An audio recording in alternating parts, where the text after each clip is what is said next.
And hopefully you don't have any lost packets. Yep, good.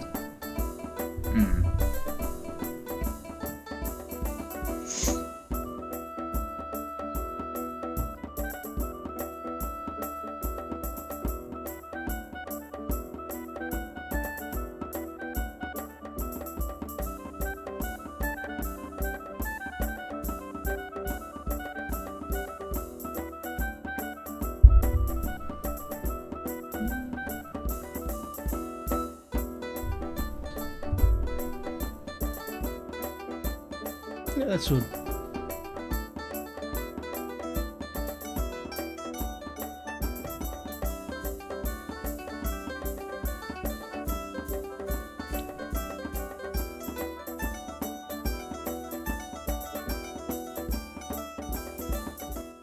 Hello and welcome to the channel. My name is Karsha Goblin. This is the Goblin Cave. What's going on here? So my audio is having a little bit of issues here. There we go, it's coming through. This is the Goblin Cave. Welcome back. It's been a little bit of time since we've had the Rusty Daggers here. We're still not a full party. We have Kamali, we have Will, and we have Sky today. Ninjava is having a little bit of issues at the moment, and Peach says that she both sounds like and looks like death, which isn't a bad thing for role-playing if you weren't playing such a cheerful character. Quite possibly, yes. Yeah, so maybe if we could get a temporary character made up, but no. So hopefully she'll be back next week. Hopefully everyone's feeling well and we get back. Just a shout out to everyone under the fires and everything like that. Please stay safe. If you get the warnings, it's better to leave early. Don't fight for your houses, please. Yeah, I will not fight fire with fire. I will fight it with running. Yeah. So just I live in fire area myself. We get some bad ones out here, and we've had ash in previous years fall on the roof of the house, and yeah. So just in California, yeah, please don't risk anything. Get out. Not just you, Kadan. Not just you, Will. Sorry. Will, not Kadan. Well, you've got to stop releasing new music. It's destroying this countryside. I'm sorry, I just dropped it out the window. You know, people said not to litter. It was just like, yeah, it was all bad. Yep. Okay. So we're finally back. Yay. A little bit of a week. Oh, we'll do our intros. So, Kamali, would you like to do your intro and your... Yeah, hi, I'm Kamali. I play Roboldrolf, the Beard, the dwarf barbarian of the group. I've been on a bit of a vacation, so I'm fresh and ready for the fight again. Yay! And Kip, Sky. Hi, I'm Sky, and spoilers, I play Kip, the kobold fighter. You can also call me Marco. And yeah, I've been eagerly awaiting the return of the rest of the cast and of not awful conditions. That this campaign is cursed. I am certain this campaign is cursed to always have something wrong. But it's good we can actually have a game this week, so I'm looking forward to it. There was a discussion of getting more players just to get so we can actually allow having less people not be here. But then I'd have to change the overlays if everyone actually turns up. And my apologies, I'm reading the overlays and not saying your names. So, Cleric, can you do your introduction? Cleric? That's not my name. It is now. It is now. Oh yes, I'm just a walking healing staff. That's fine. My name is Will. I play Kadan, the human grave cleric. I can see, which is a rarity usually. And yeah, we're in a cave, spooky, scary skeletons. It's no longer October. I missed it. Oh well. Let's go. Let's do it. Yeah, we've had a lot of missed stuff on over the last time. Just shout out to Syrinscape for the sound and audio that we use. So Syrinscape you can use online, offline. They're amazing stuff. So if you're doing face-to-face role playing, sci-fi, fantasy, horror, it's catered for everything. There's stuff there for you. You can do subscriptions or buy little sets, or subscribe to Dungeons and Dragons only, or to sci-fi, or to Pathfinder. They're really, really like you're able to do anything with them, and that's what we use with our for our sounds. At the moment, it's just like there's so many things that I'm just we'll try to hit the mark with our sounds. It's not always right, not always there, but we'll try. So quick recap of what's been happening, because it has been a long time since we've done this little story arc. Our brave adventurers have been given the were asked to kill a manticore, which they did on the back of giant hippogriffs, and with the aid of some giant vulture flying creatures and aerial knights, who they think they are a cult. If they bring back the head of the manticore, then they'll get a big giant signet ring with the feathers engraved into it, and it's gold. If they kill the second manticore, its mate, and get its head, they will get a magical item, which is a one-shot, 1 day only griffin. So they've basically Soul was just like, I don't care, we're getting that, we're doing it. Go. Yep. So they've got into the valley floor. They tracked down the first manticore where it fell, and they had to take out an entire community of gnolls to actually get the body back. They then used the body minus the head to lure the other manticore out, and they were laying in ambush. There was some close, there was some distance, and the manticore saw the trap, saw one of the people that failed their hiding roll, and didn't get too close, used its range. Party members tried to lure it closer by running backwards. It still had lots more range to go. So once it got hurt enough, it just left, and it didn't fly back to its cave, but the party knows where the cave is, and that's where they tracked it down to. That's where they are. They're in the cave. They've just entered, but they don't. They know that the manticore didn't go straight back to the cave. It went elsewhere. So I think the idea was to go into the cave, go into its lair, lay an ambush, and try to take down the manticore in close combat instead of range combat, because they've seemed to have totally failed when the manticore has so much more range than they do. And just as a correction, there was a spell combination with a wand of magic missiles and another spell which every time the gets hit, you get extra damage. The manticore took a lot more damage than it should, so the manticore is actually going to be back 28 damage, which it did not take because of the whole incorrect idea of the rules. Yeah, Hex doesn't work with magic missile. Not how they thought at the time, at least. God, if it did, that would be terrifying. It's just a guaranteed like extra XD6. Yeah. It's not. Scorching Ray, on the other hand, it's not XD6 per every single missile that hits, which is how it was, and every single all those missiles hit, doing a lot of damage, doing a lot more. I think we got a lot of 5s and 6s from that roll. So he's got back a little bit more health, if you do find him again, of course. But we'll see where that happens.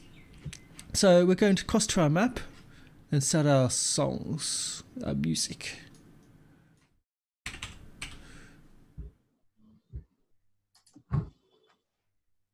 There we go.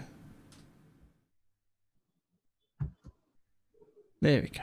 So cross to our map, where we find our brave adventurers entering a large cavern. And this is what you find. You've just entered this natural cave that goes into the cliff face. And some of you can see much better than others, as we do use dynamic lighting. So Kip can see just on the edge of his vision that there's, well, actually, not only on the edge of his vision, that there's a cavern or chasm in the middle. I'm not going to switch to Ward because you can see everything. Damn Ward. Too bad he's not here. Luckily, he's not here. Oh. Kadan can't see anywhere near as far, though.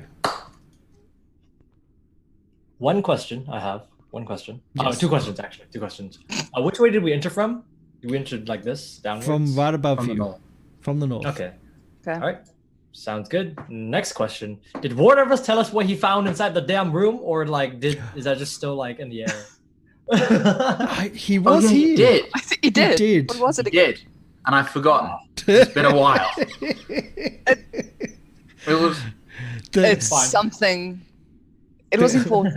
It was important. It really was. It was a little dog. It really It's was fine. important. Well, fine. since Would- Raoul's got such a wonderful memory, Dim, could you tell me what he remembers? Oh, I don't know. That's a bit mean. Did we write it? Did we write it down? We might have written it down in the journal. Is it in the Alright, journal? I'll work my way through that. Seems good. If it's not in the journal, that may be a bit of an annoyance. So yeah. Well, seems good. Seems.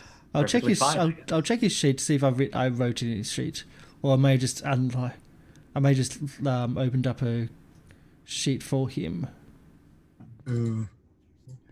All right. I guess yeah. Just while I that's might be happening- wrong. I might be wrong, but I think it was like they caused the death of the people in the graves we found. I think. I remember something like that. Yeah. So I'll read it out to you, and I'll put it in chat as well. So, we are pleased to hear about the outcome of your altercation with the Black Earth cult, and we praise you for the capture of one of their prisoners. This noble woman from Waterdeep has an interesting tale to tell, and we shall enjoy interrogating her further. Keep close watch on the Sacred Stone Monastery. I want to know what our enemy is planning next. Your beloved queen. And I can't pronounce that name. Oh, it sounds good. Yeah. Erisi. Erisi Kalanov. I think Khaleesi, but Erisi. It is. Erisi. Erisi. Alright, seems good. I assume that I pretty much don't know any of those names. I mean, when Ward told us, of course, I wouldn't have none of those rang a bell, correct? No. Perfect. Sounds good. Okay. The Moroska is the captain's name. Through Yes. Moroska. That's the only name you know. Yeah. Alright. And Yeah, you tried one to was- find the noble woman, but I don't think you found it. Yeah, no. Ward almost got us killed by trying to open a trap door. You'd be so glad I wasn't there. What was that? Yeah, basically, it was a case of like the Oh, no. Karch was like, "You don't want to open this door," and Ward was like, "Yeah, I do. I really do." So it wasn't a door. I will say this: it wasn't a It was door. the thing that going. Yeah. So Yeah. the front of the front of the fort or the tower has the front room. Because you need to remember that it's a tower. There's a drawbridge that goes out onto the land to connect to the tower to the land. In the front section of that tower, the front room, is a large eagle made of metal that's hanging on the end of the room and suspended from the ceiling. And the eagle takes up pretty much the entire width of the room. And with the pull of a lever, which Ward was going to do, would have swung down off its moorings on the wall and essentially taken out everyone in front of it in that room, squashing it against the door. It's a nice little defense mechanism.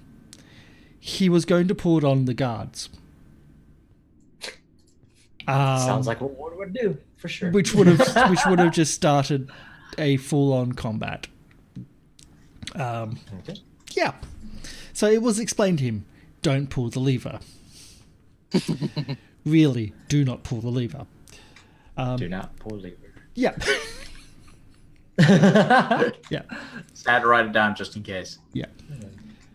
I may be on his character sheet somewhere of do not pull the lever, or things Ward knows. So this is where you find yourself. You find yourself in a dark cave that's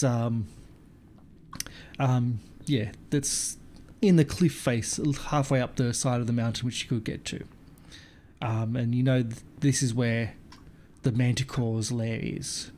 So where would you like to go? It opens up quite dramatically. The ceiling itself is upwards of 30 feet in parts, sometimes even 50. Closer to the cabin is closer to 50 feet. Other parts where you got little tunnel bits, here it goes down to about 10 feet. And here's about 10 feet. What I'm going to say is Kadan, you might want to put your globe on. I don't think we're getting an element of surprise. Knowing how far it could shoot at night when we were fighting these things in the sky, I think they can see pretty well in the dark. So we're not going to ambush this thing. So turn off fart then. So turning it off or are you turning it on? No, I'm saying turn it on. Light up this on would be place. better. Oh, light it up. Floodlight this place. Of So we course. can, because I imagine, I don't know, but I imagine these things could see well in the dark because we fought it in the sky at night and it could hit me from so far away. So I think it'd be a good idea to just so you're saying light this bitch up. Seems good. Kadan just looks at him, just like, seems like a plan. I guess it's irrelevant then if they can see at night. I guess it's better for all of us to be able to see. Exactly. Yes. Seems good. Well thought out. I got Ward and most of us. Yes. Seems good. I kind of take out a drift glove from under my robe and just go, all right, fart. Good luck. And then I just kind of, and I yell, fart! And as I yell fart, I think it's a new day, so I guess we're going to do daylight. Daylight? Yep, it is a new day, daylight. I think it's 120. Yes. Daylight. Light rays start 60. This is going to be really... Wow. Yep, that's big. Oh wow. That's big. Can you... Yeah, can We've got to do this all the time now. Can you give me control of the torch? I think that's supposed to be part, correct? You should have it. I'll just... Yeah, I don't think you have. Oh, sorry, no. Nope, I don't have it. You don't have it? No problem.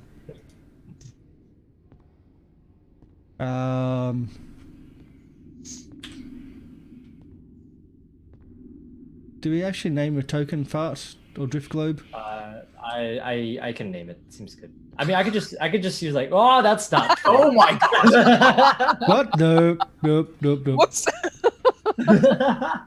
That's not fart. TBK. I mean, to some people that may be after some meals at Taco Bell or something like that, but that's a different kind. Do I have control? I do. Perfect. You do now. It's called you, but yeah, don't die because it's linked to you. But yes, that's there you go. And remember, it can travel within 60 feet of you, and will keep on traveling within 60 feet of you. I'm gonna have it. I'm just gonna have it in my hand and just kind of be like leading the party. It only follows 60 feet, so I think having it just on hand is probably more efficient. No problem. So you now can see a lot. As I said, the center part there's a lot higher than the cave side on your left and right, where it comes down to about 10 foot. But that's just kind of how the whole place is, how it's developed over time. And there's a wind that comes through here as well. Not just from the outside, but actually there's a wind from the inside coming out of the cabin. Should we head around then? Because there's this big, massive chasm in the middle, and we ain't going across that. Well, I think that sneaking doesn't really matter now. I mean, No, we can just walk. all right. So, left or right? Kind of looking as from the perspective of looking down west, this west, is right. So which would be our right. That way. Right, Yeah. okay. That one, okay. Our character's right, our left. I mean, Okay, thank you. This giant chasm over here does not look like a good place. It was shooting at us before, so I think going through small corridors where it can't quite, reach us is probably better. Plus, we could split up easier. Tell the story of this. We should not split up. Well, I'm just saying that. No, do not split up. But splitting up always works. If need be, the safety word is help me. So. Is that the word you would have to say to get you to heal us? Oh, well, I mean... Yeah, that would be handy. You'll need to say it right before you fall, because once you fall, then you probably won't be able to speak. So, Yeah. that's... I thought the safety word is, And you die. Just, I'm hit. just scream. That's the safety word. Just scream. It's gurgle gurgle. Yep. So for those that are not often viewing this, our amazing death cleric of Kellenvor doesn't actually heal our party unless they are doing death saves, because that way he gets maximum healing. It's all about efficiency. You don't understand. Right. You need to heal for the most we can. If you Let's get see me moving. lying in a puddle of blood and I'm not answering, heal me. Okay? That's an auto heal. If you're breathing, then of course. If you're not breathing anymore, then I will take your body back. But, you know, it's possible. Let's continue forward. Thanks. Yeah, let's continue forward. Off we go. Reassuring, Kadan. Never mind. While we're going, I just kind of want to look around and just kind of keep an eye out. Because in the lair, we're not even sure if the manticore we sure that the manticore is here, or are we sure that? Well, unless there's a way out the back, it could have snuck out. Seems like this is a dead end. Although I do hear wind, so there might be a Alright. possibility. Well, if that's the case, keep your eyes peeled. We're not sure if Yeah. since we don't Okay. trust the cultists anymore either. We should And is my danger sense tingling? Yes, it is. tingle. Tingling in a certain direction? Or Ward and So are following close behind, I presume. It's tingling around you. Okay. So it's Like, here. it's something close. There's something It's close. There's yeah. We are the danger. Right. I want to see what's down here. Alright. Yep. Yep. All right. We'll continue. Shall we perhaps... Do we want Ward and So to follow, or are we keeping them at the Yes. entrance Oh yeah, safe? they're following. Let's see. boom. Remember what happened last time we split up? Yep. Yeah, that went well. That went well. Oh, something happened. Yep. There's Oh, oh dear. Why have you stopped, Kip? Okay. So you're just slowly going through and you're looking. Can I get a wisdom check, please? I won't say. Sorry, perception check. From Perception. Kip and from Kadan. Perception. I'm so good at it. I'm so good at Really? perception. Really bad. Actually, Oh! and Wow. Robold, yeah, Oh, this is and bad. Robold, yeah. So These are good walls, guys. yeah, Great cave, So- this. this is what's happening, and this is what's happening. What is... Oh, Christ! Yeah. Oh no. Oh no. What's that? Oh, Christ! Well, That's it was, bad it was, is what that is. It was a good game, everybody. Oh no. I No. you know, it Oh shit. So I would like to that's say- the thing. It's been nice knowing you. As you're walking through and you're trying to look out, and the cavern scene, like there's no wind coming from this direction, and you're pressing forward, and like it feels a little bit. You're pressing forward, and it feels like you're pressing. It takes more time and just a little bit harder to push forward, and you're struggling to breathe, and then it's like, oh and there's no sound coming from your mouth, as you're pushed yourself into a giant ooze, a gelatinous cube. All three of you. We've oozed ourselves. Great. All three of you. can I we just There's stuff you can do. First, the important one is initiative. initiative first? Oh, that was a... Oh, I boy. would like to. Initiative's Yeah, important. Yeah. You Oh, put farther away. good! Oh, fantastic! Amazing! Fantastic! Oh, amazing! Oh, God. fantastic! You know, Torch, you want to join the initiative too? Come on, Torch, let's go. No, because that changes. Yeah. You can- Can Okay. I get some Ward's help, please? You might need it. Can I just try and roll the initiative again, or will you put me on? I don't think What I've was your roll? clicked the right 5? way. Yeah. Oh, there I am. You're Thank there. you. You're there. Good. I'm Good. there. There's been some changes which actually allow it. Somehow it works. I'm so yeah. glad, because I always click the wrong thing. We will do the That's why I've got you click on your token and button comes up. That's why we do it that way. What would you like Ward's action to be? Plays at a safe distance and throws spells. Would Ward even know that we're being enclosed in a jelly? Suddenly he can see you no. scream, like he can see you screaming, and there's no sound, and there's like everything looks shimmery and moving around you. It's visible. I think his first instinct would probably be to, instead of just firing a spell at us, would be to run up and try and like grab us or something. I think Maybe. he would his first instinct, I would think, would he would come over while we're screaming and trying to grasp for air. He would just kind of poke the jelly. Be like, Hey, you guys! Why what are you guys doing? What are you guys doing in there? I would think that's what he would do. Yeah. That sounds about Oh, right. that's not good. Yeah. Gonna walk over and just be like, "Oh, this is weird," and we're just like, "Oh." So to poke the jelly, there's certainly news. I'll give that as a bonus action that he can poke it and going, because there's like it's moving. It's like Jelly. yeah. So that's not a full action. I'll give you no action.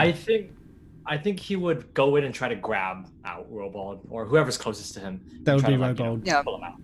Yeah, for sure. I think that's what happened. Okay. That would be a Robold. So that's going to be I can't believe you all failed that.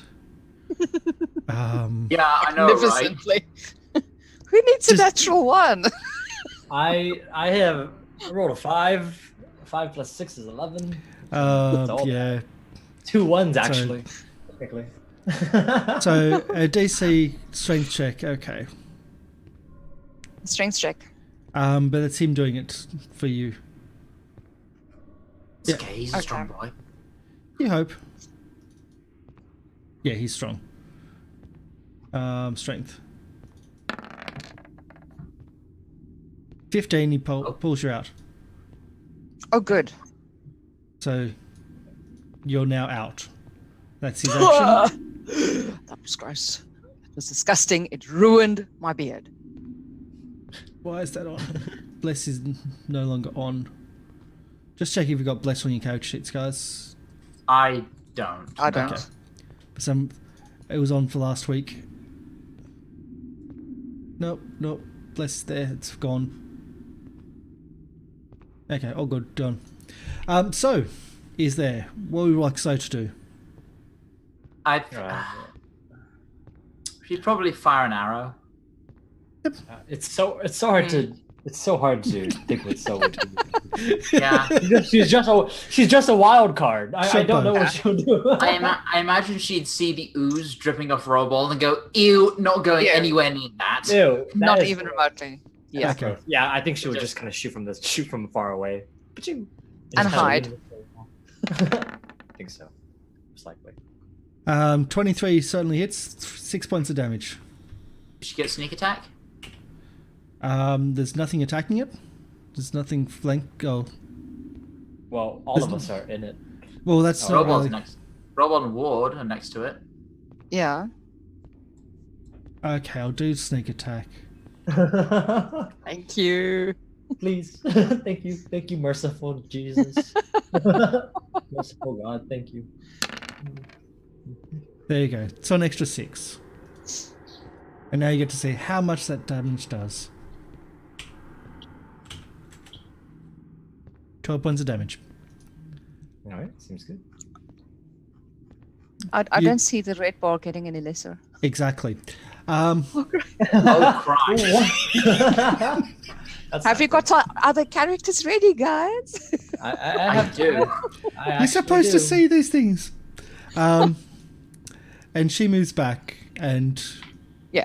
hides And hides. Yes. as a bonus action. This We're is just This is normal. Wait, why is her bar lesser? Did she take damage in the previous session? She did. So, yeah. Okay. Yeah. Okay. The ambush didn't go well for So she's hidden. Oh, Okay. Very much so. Okay. The drift cone. You can't move it at the moment. Oh, I rolled that for fun. I don't think Drift Globe gets an actual turn. Well, you can have it as that's your turn for moving it, but you can't move it. Oh, yeah. It is stuck. Yeah. I'm just Kadan just kind of in there, just kind of, and the most terrifying thing, the most horrible thing, is that his robe. He knows it's dirty. And he's just like, no, not like this. No, please. And I assume that we're kind of like grappled. I assume You are essentially grappled. Yes. I You're want to engulfed, kind of actually. wiggle my way out as Yeah. best as I can. Yeah, you're actually engulfed. Engulfed. Yes, engulfed, and that gives you. You're engulfed. You just walk straight into it. So, yeah.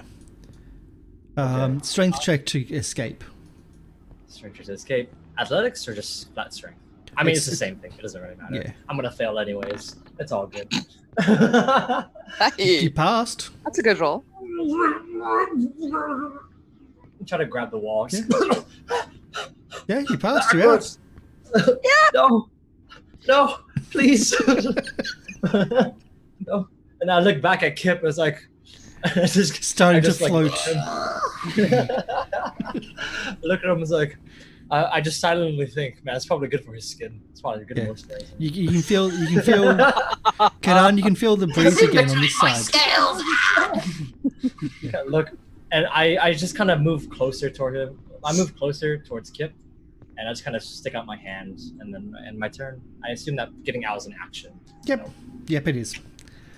Gelatinous cube. Okay. Let's start It digesting. wobbles menacingly. Let's start digesting. Oh Christ! Yep.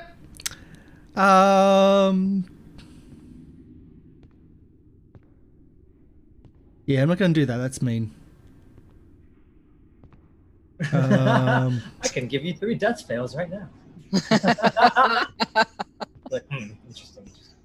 No, I'll do this one as a digestion.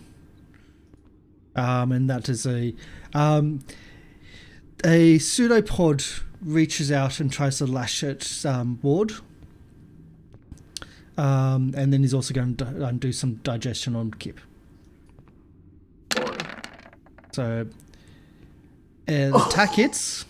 It's a lot of damage that didn't actually Wow. happen. 3 Wow, damage. minimum. Wow, the minimum. 3 damage. So he takes. You don't really know because he doesn't seem to take a lot of damage, generally speaking. He has his false life all the time on.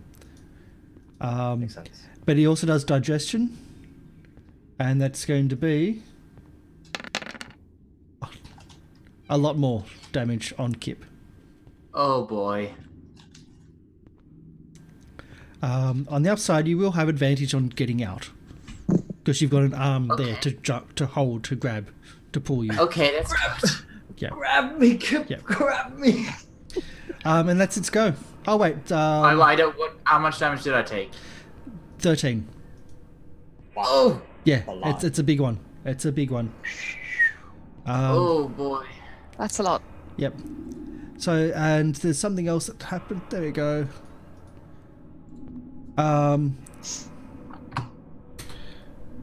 Oh.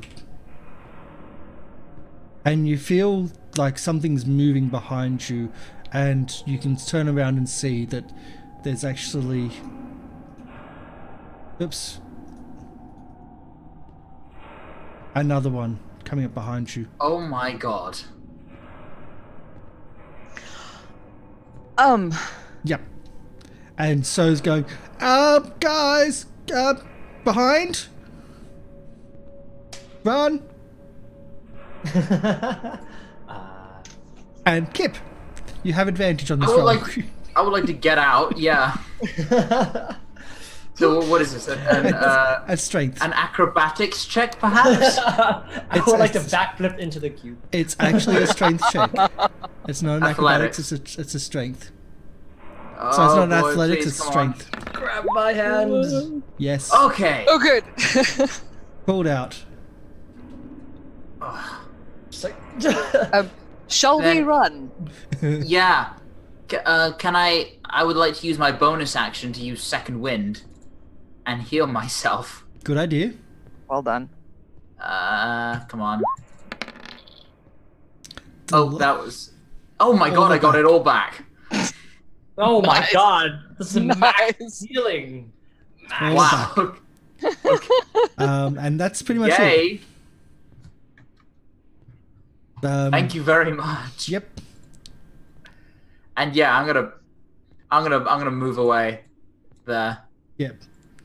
You can start feeling wind again now. It's because it was blocking the corridor. It wasn't like the wind wasn't going through that corridor, and you weren't feeling any wind going through there, which is why the spidery sense of there's something there. So it Oh, was God. everywhere. Actually, no. I'm gonna stay up close. I'm gonna stay up close to attack it. I'm Okay. gonna do that. Robold. Get out of here. What are you doing? There's one behind. There's one in front. Well, the beard's ruined. Robo Graders. It's not rude. It's just gelled.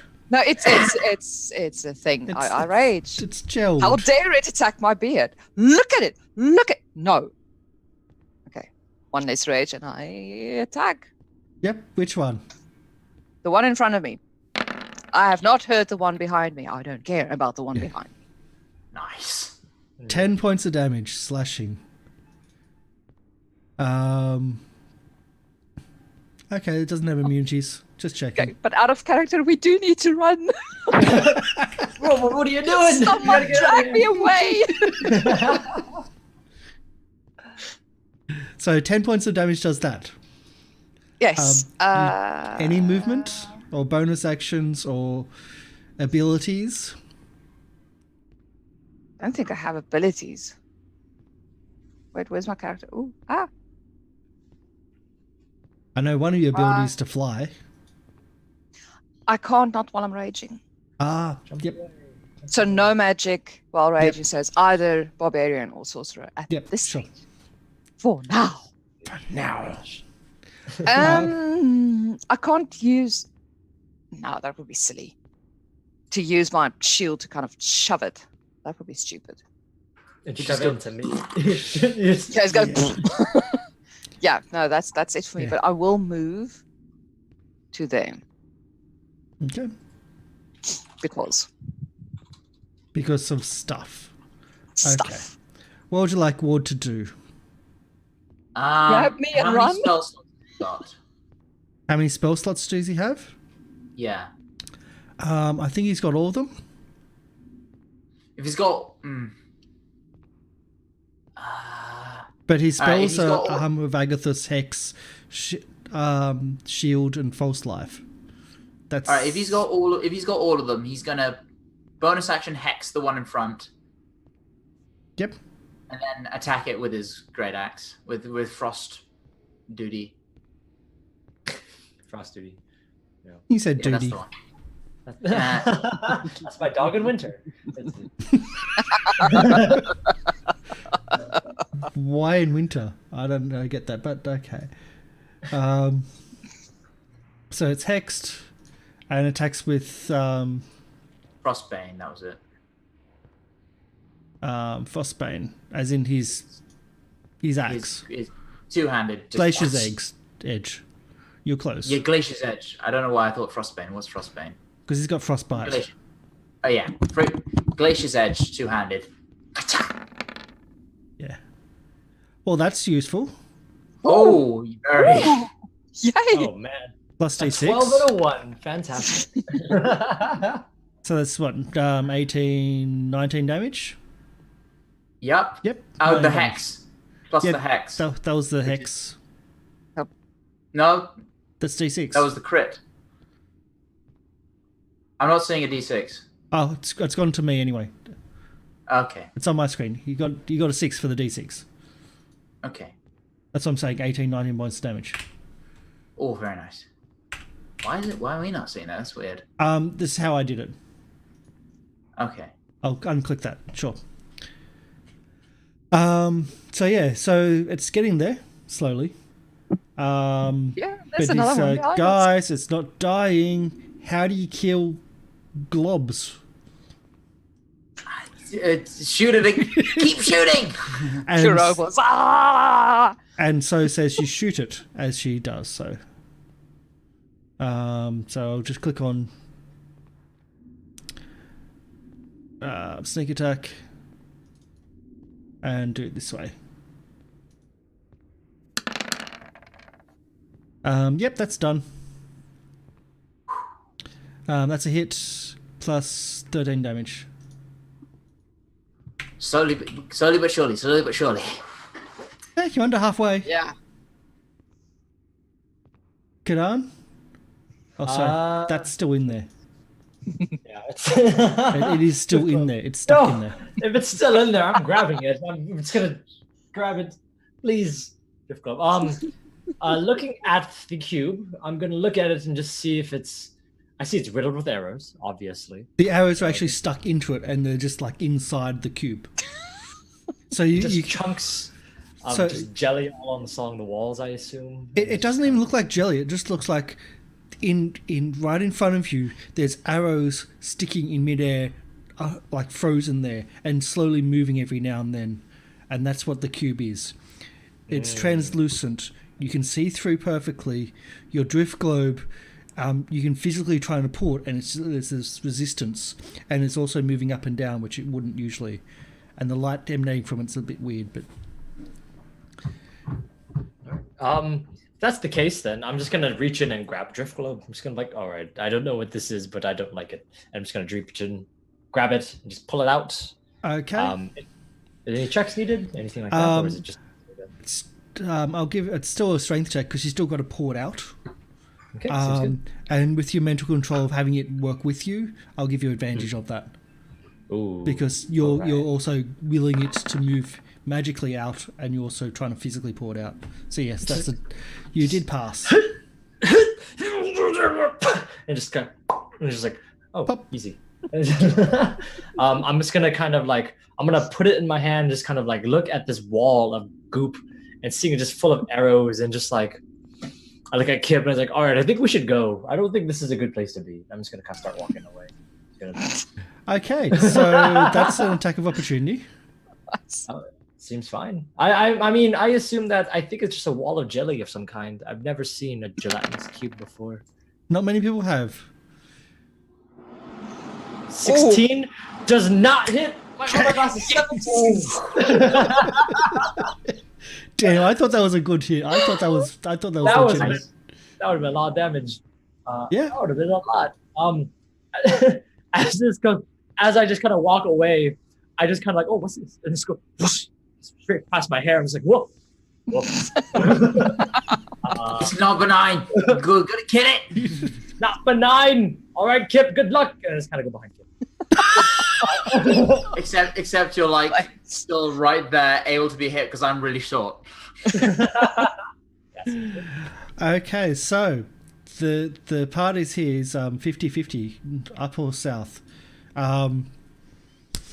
So low number is going to be south, high number is going to be north, as in the one that you've been fighting is either going to take Kip or Robold.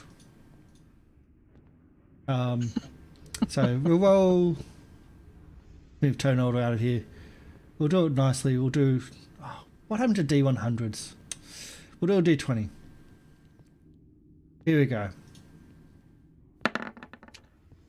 It goes worse. It goes north.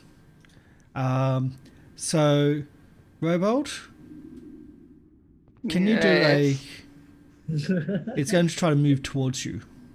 Actually, it's moving towards both you and Ward. Can I get a strength saving throw? I think it is. As it tries to move into your square. Oh, but you're raging. I am raging.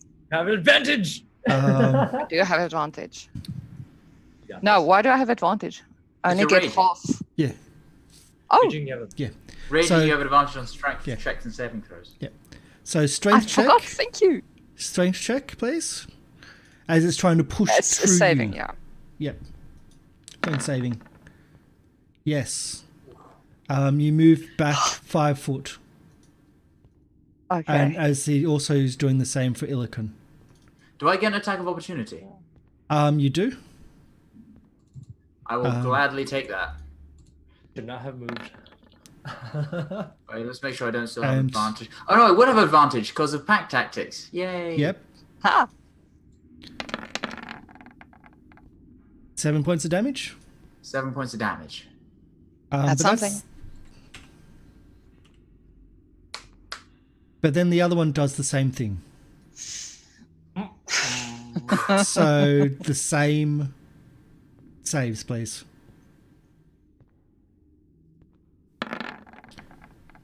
Oh, Ooh. Nope. oh, Oh, nope. And Ward. Let's see if Ward saves. The only goal is not to get Ward killed when he's off screen. Come on. Ward's out. Back up. That's not a hard save. It really isn't. But now the party's split and we've got two gelatinous cubes in the middle. And Robold's stuck in the middle of the gelatinous cubes. just screaming incoherent. Which no one can hear. No one can hear. Yep. Right. So, Kip. I'm So moving in a up. I'm- cube, no one can hear you scream. I'm doing That's my how- 1-2 that's how- attack. Yeah, I'm gonna attack Wow. with a natural 20, These crits, Yep. amazing. Yeah. and then I'm an offhand. Oh, thank God, Awesome. because of the natural one. Yeah, so that's what, 13, 22? 21. So yeah, I just like run up and I'm just hacking away at this thing. Oh, yeah. Backing away. Robo Sushi doing good. station. There's chunks of just glob just flying off, and you hear this squelch as it hits the ground. And there's just bits in there, and you also starting to see that as it moved, there's skeletons that moved with it. As it's been there for a while, and it's like absorbed skeletons, and they've moved also. Oh, of course. And then I'm gonna back up before it tries to absorb me again. Well, that's another attack of opportunity. Didn't already make one this turn. It did. It did. Did it? Yes, it I know did. it didn't it just though? It tried to attack you. I know, Yes. but it just win, doesn't it? Doesn't reactions refresh on their turn? Oh, it does. Yep. Is it their turn or top of the round? Oh, it's their turn. Okay, It's fair enough. their turn. Yeah, it refreshes. So, do you want to move? Oh, or I'm not? sorry. You oh, yeah, you should probably. Not. Do you want to move or not? Yes or no? I mean, it's your call. No, if you want to move, you can move. If Yes, I will move. I will definitely move. I'd rather be attacked than engulfed. Okay. Yeah, there is a big difference. It's like that on a t-shirt. That's a lot of dice. Yep. It's a lot of dice. I will say this: that first round of digestion was only half damage.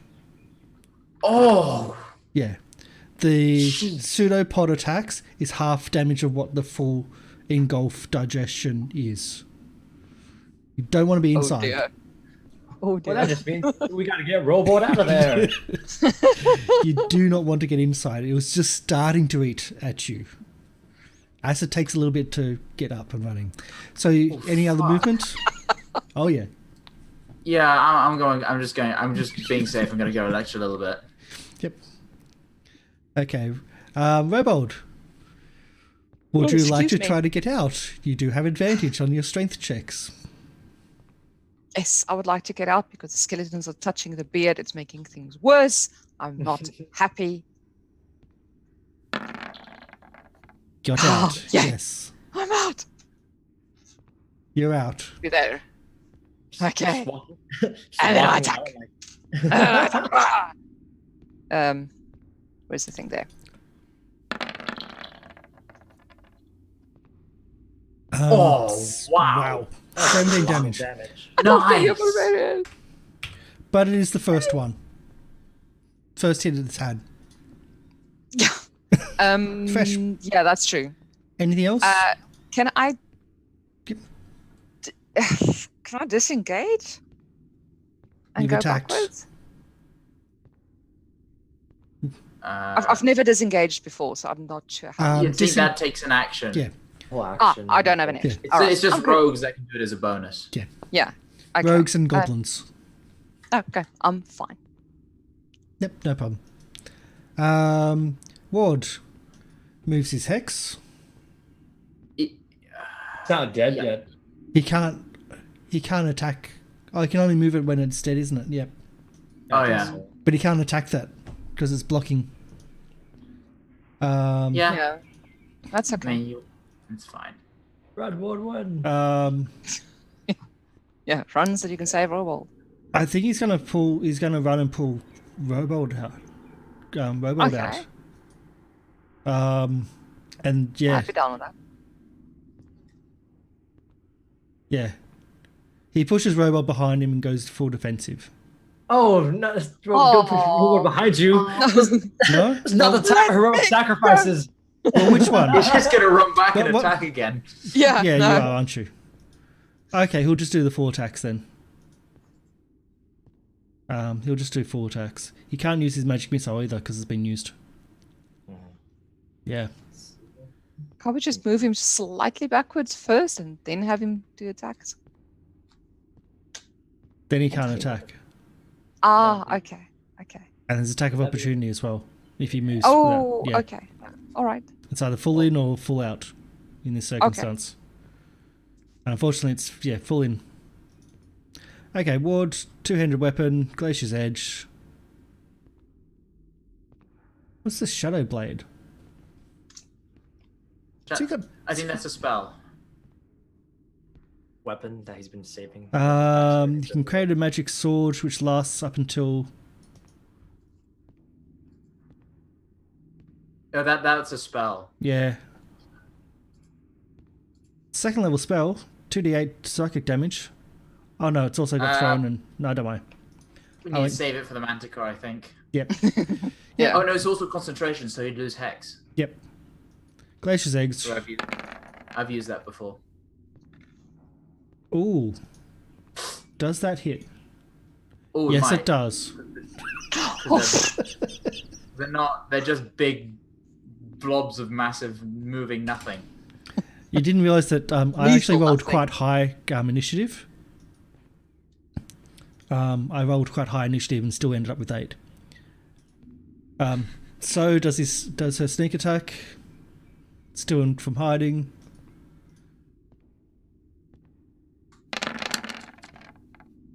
And hits. Does 10 hit? Yes, Oh my it god, hits. 10 hits. 10 hits. 10 hits. Amazing. Oh yeah. Wow. It goes lower than that, guys. It really goes lower than that. Kadan, well, your Driftclaw, where do you want to send it? Driftclaw was just gonna be with me. I'm just gonna put it back inside. Okay. In my hood, so it's still showing up, but then just like it looks like I have an angelic aura. I'm going to like look at Kip and it's like, did you kill it? Is it? No. All right, I'm just gonna kind of peek around the corner and look and just see Ward on Ward, and like I assume since like they're like in the same like viewpoint, I don't think there's one, so it's kind of like all right, I guess we got to do this, and I go over there. Robo, because of like the vision like and the zoom effect from looking through things, Robot and Ward look like they're just like right there, like they look closer because objects and mirrors look so much closer.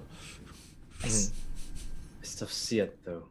It's And I still just there. kind You of- can still see floating arrows in there. And skeletons and Yeah. And now, because it's moved bits of dirt and rocks on the ground, it's floating a little bit.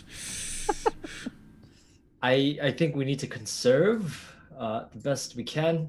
So I go over there and I kind of look back at Kip. It's like, all right, Kip, you got this. And I touch it. I touch it with Path to the Grave. oh, I don't touch it. Sorry. No, I look at it and I didn't move there. Retcon. And kind of go over there. I look at it and just go, all right, Kip, you got this. Go get it. And I do Path to the Grave. And all right, it'll take double damage. I'm just going to kind of chill out over here. Just kind of squeeze out all the goop from my robes. Good job. End my turn. I pass. You pass. that's a hard no. Yeah, it's a pass. I love it. So let's see how far they can go.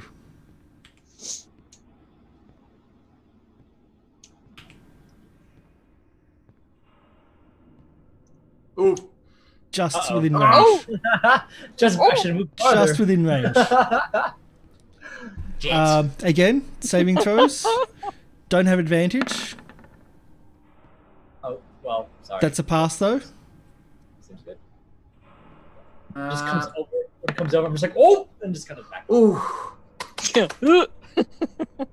Yep. And this one, same thing. Saving throws. They don't even have to attack. They just rely on you being there. I will say you're not going very far away from it. no. It moves very Kind of slowly. looking to be engulfed. I thought they moved very slowly, but I didn't realize how they can move that fast. No. They can, It they moves. can move 2 squares. It moves very slowly. It only just reached you. Oh really? Oh, You were 15 foot away. That's where it got. Yeah. We should have moved farther. oh jeez. Yep. I don't know. We're so rusty. in our brains. So again, everyone moves out. Interesting. So it's Is it moving attack? back. That's its attack. Is just moving into your square, and trying to do that. It can do a full engulf. Like if you're in there, then I'm doing then you start copying damage if you're going to be in there and in there. Otherwise, why attack one person when you can just move into the square of 2 people? Makes sense. Makes sense. Makes Yeah. sense. So it's just trying to push through. That's all. Okay. So that's that. That's all. Let's go. Kip. It's Get now it, got Kip. double I'm gonna damage. do my. Get it. I'm gonna do my thing. Yeah. I'm gonna attack with this and For deal 12 and then damage. I'm also gonna do. Why not? Should I save it? Should I save it? Nah. That's where 12 It's- damage is. It deals 12. 12. But is that an? I will also do this. It's for an extra Oh. 8 because it's part of the same attack. Interesting. Yeah. Wisdom on a gelatinous cube, I don't think is going to be high. Just putting it out there. Con on the other Yeah. side. Possibly. Yep. So it takes 20 damage in total for that attack. It's dead. Oh, that's gotta kill it. That's gotta kill it. Yeah. As arrows start slowly falling to the ground, and you just feel like a slime gloop just go and spread, and it covers the bottom of your robes, Kadan. Which isn't that bad because your face, your hair, everything's also been inside this thing multiple times. It's just wrong and disgusting. Yeah. And I can move there, so You I'm can gonna move. I'm gonna move up to there. Yep. And I can't reach it this turn, so I can't do anything else. Unless do I have a different bonus action? I don't think I do. No, so that's me done. Yeah, you're the one with all the bonus actions. Rebold. I could have bonus action attacked it and saved my dice, but never mind. Yep. Rebold. Again, it's there. Wait. It's a quick question. If I move to there, nah, it won't really work. No, don't worry about it. You can attack from either Okay. square. Hmm? You can attack from either square. You're still engaged. Yep. Yeah, that's fine. That's a hit. 14. You're at 50%. Well on the mark. Oh boy. That was so much Okay. damage. Could I just kind of scream, kill this thing? That's the plan. Ward, bonus action, moves his... Move. Yep. Yep. And takes off that one. And then goes in with, again, two-handed Frostblade. Glacier's Edge, sorry. What am I... You've got me thinking there now. and misses. Oh, fuck. Oh, Yeah, that was a 1 for the attack, 1 for the damage, 1 for the Yeah. critical damage if it got a critical. Oh my god. Yep. 3 ones. that He misses. happens. At least it wasn't a save. Yes. Yes. Get out of the way. So, does her shot again. She's moving back.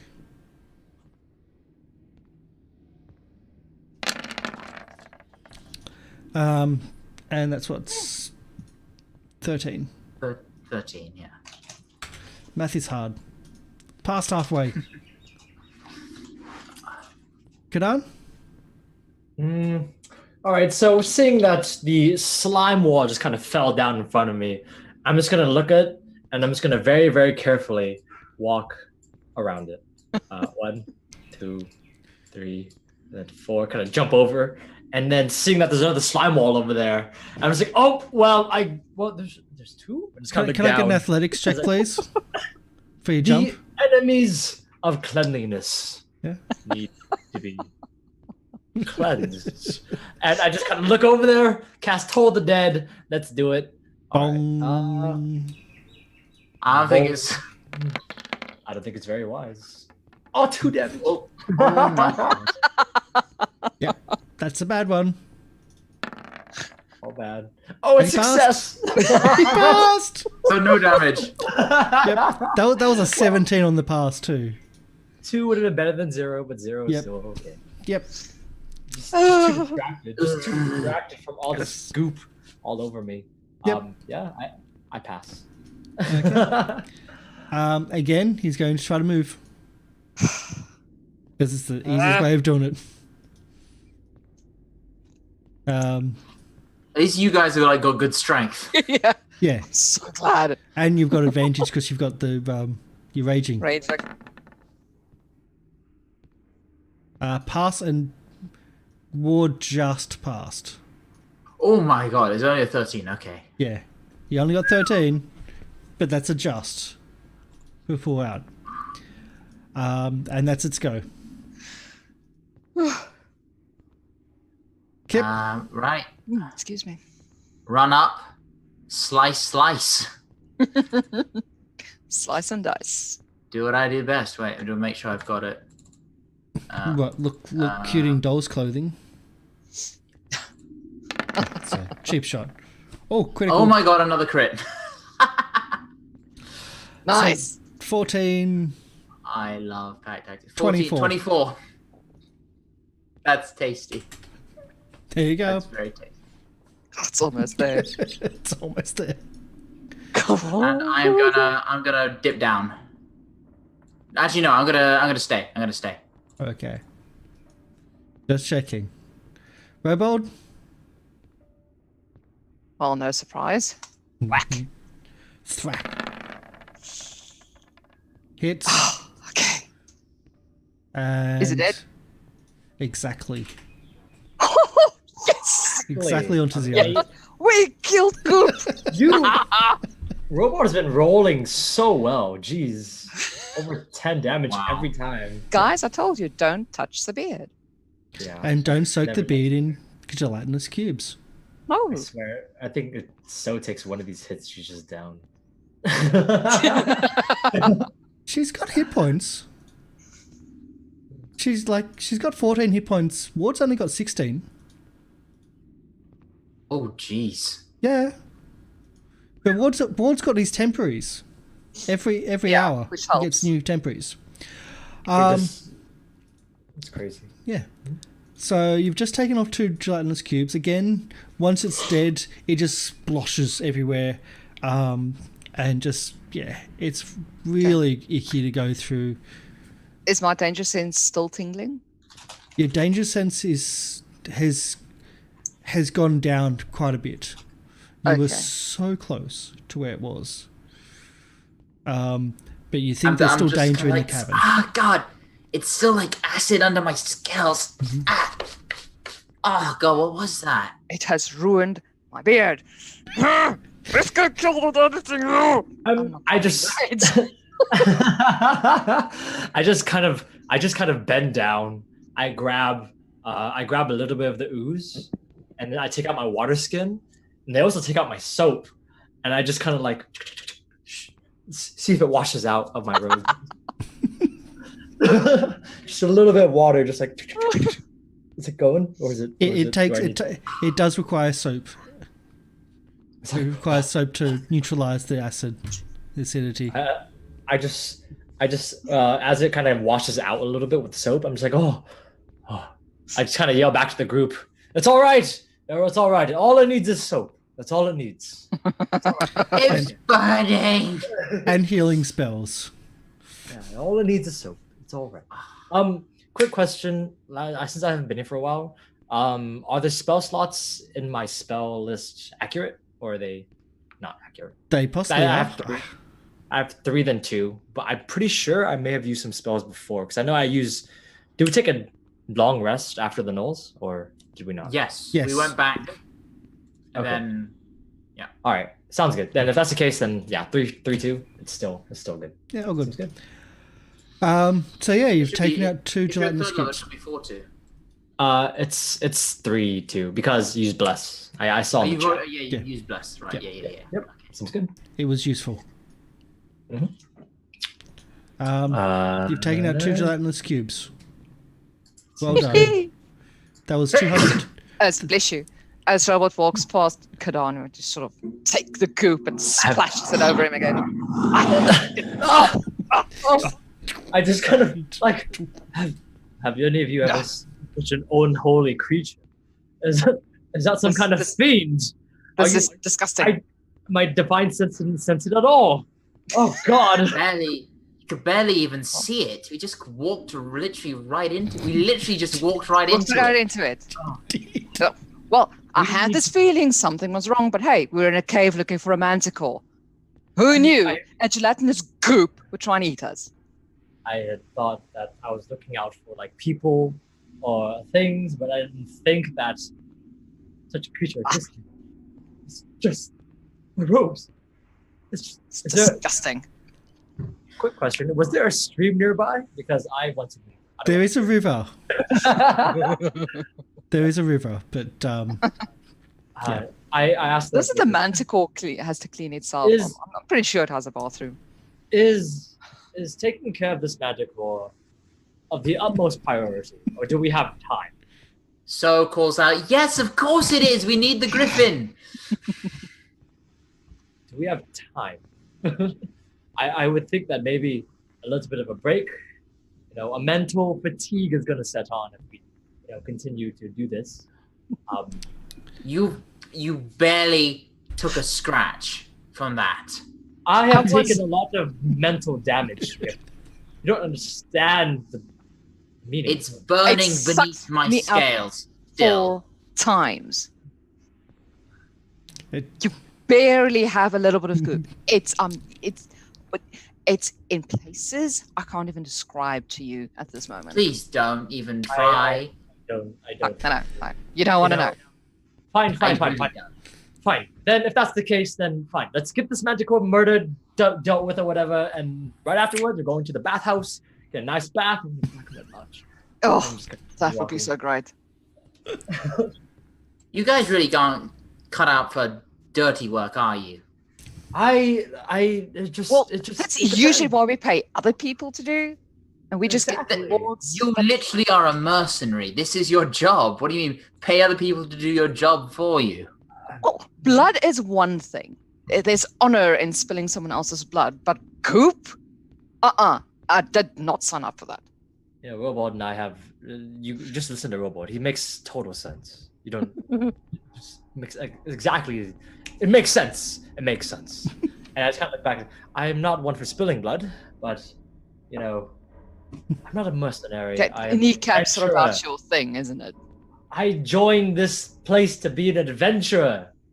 We're adventuring in caves. I mean, it makes sense. This is fine.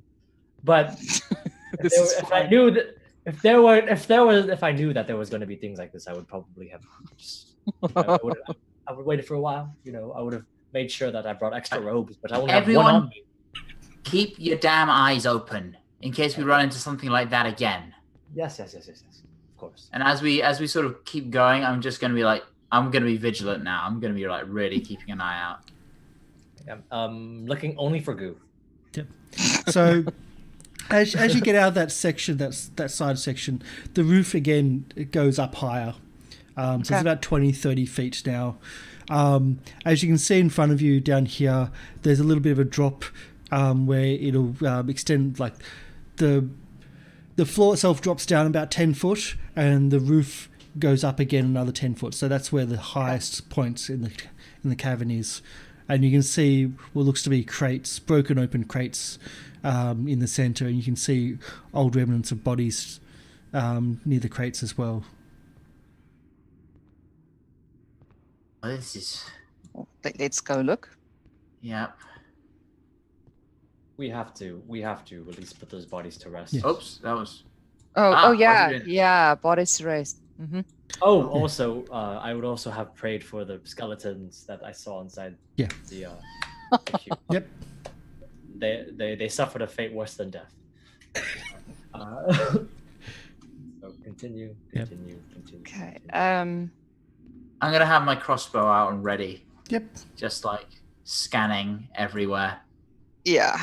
Can I? I'm just gonna kind of listen and try to hear if there's any like signs of, because I know the goops were super quiet, but if there's any sounds besides the wind that can really catch attention. There's the sounds of the cavern is definitely there's creaking. There's every now and then there seems to be like a slight rock fall. There doesn't seem to be any noises as such, but there's a wind that's blowing through still. It seems to be coming up from the chasm itself. And that's what's circulating throughout the cavern. And as it goes through certain parts, it makes different sounds, but other than that, there's nothing. It's very, very quiet. In a very bad way.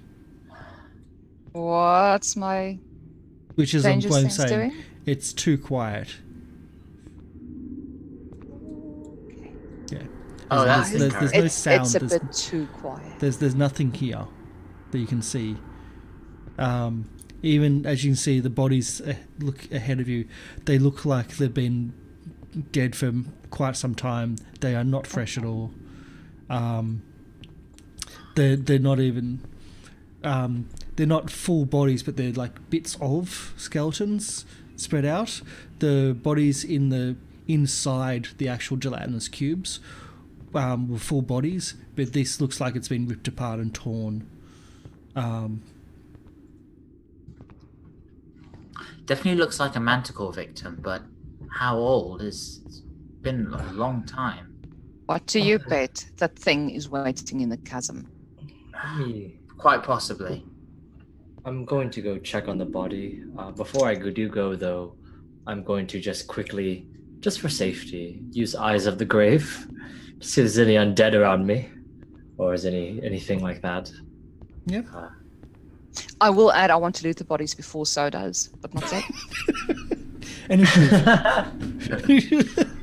Of course. No, I'll you take my can shot do so I can get it. You can do it. The bodies, there's nothing on them. And the body, like this one here, looks like it's been maybe 6 months to a year. It's been there for a long time, and it's just... and there's no material that might give us a clue about their identities. Any material's been ripped. It looks like it was humanoid, not human, like uncivilized humanoid. Yeah. There's, as you're looking through, like there's scraps of fur. So it could have been gnoll or bugbear or something like that once. Oh, bugbear. Are there like bones missing or cracked, or like is there signs that the manticore actually ate it? It looks like something large has eaten and killed and disturbed and moved bits of it. Okay. Whereas the other ones were very much a pure body in situ, moving in situ as the gelatinous cube moved with it, though. Okay, makes sense. But again, only skeleton form. I'm gonna have a poke through these crates. Yep. Sort of like what should I roll to like? Investigation and perception, really. I'll do perception. I prefer Yeah. perception. No problem.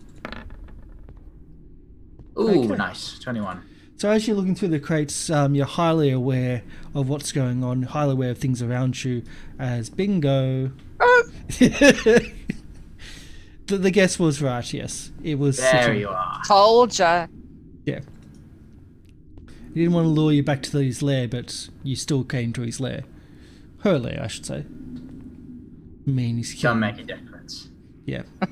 Doesn't make a difference to adventurers. They'll kill everything. Absolute meanies. So let's remove the turn order, because it's been sitting there. And let's start afresh, shall we? Hmm? Oh boy. Oh, I didn't. I was like, "What are you guys talking about?" I didn't scroll up, and I just saw a giant manticore.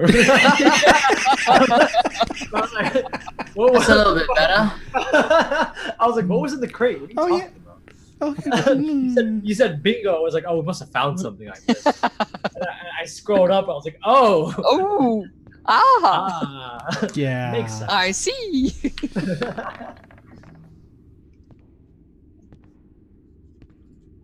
So yes, much better. Robo's a little bit low, but wow, look at that. Ward and So. What would you like them both to do? Ward So is gonna hide. Ward is gonna hex Yes. and Eldritch Blast. Okay. And so will hide. So we'll take a pot shot and hide. Preferably So probably right." I think this is going to be one of his last Yeah. hexes. He has got Shadow Blade, but that's also it's got a I don't know. range though. That seems more situational. Yeah, Yeah, it hex. Maybe. feels like a long-term battle, so I think Hex will probably do more. More. Yeah. Wait, you can go up. Wait. Let me look up. Let me look up Shadow Blade real quick. Don't worry. No, you're right. Hex is better. Okay. So hexed. I don't think. There we go. Eldritch Blast. And Eldritch Blast. I don't have them set up as. I've got something set up as a quick button for him, but not other things. And let's turn that down. Excuse me.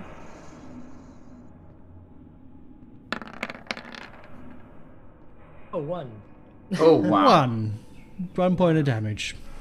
Amazing. With a hex? With the hex though, does a little bit more. Let's see if we 10 not hit. do another one. Oh wait, yes, it has to hit, doesn't it? No, it misses. Yeah. Oh, okay. I was like. Also, oh, we can't it's see a- the hex as well. It's a little heart. Yeah, Alright. I just put a heart. Oh yeah. They It doesn't both matter start what with the same two symbol letters. is. Heart. Hex. It doesn't matter what it really is. It's just as a marker of this is something to indicate this is there. Just just like delightful in death. Yep. Fantastic. Charge or what about movement?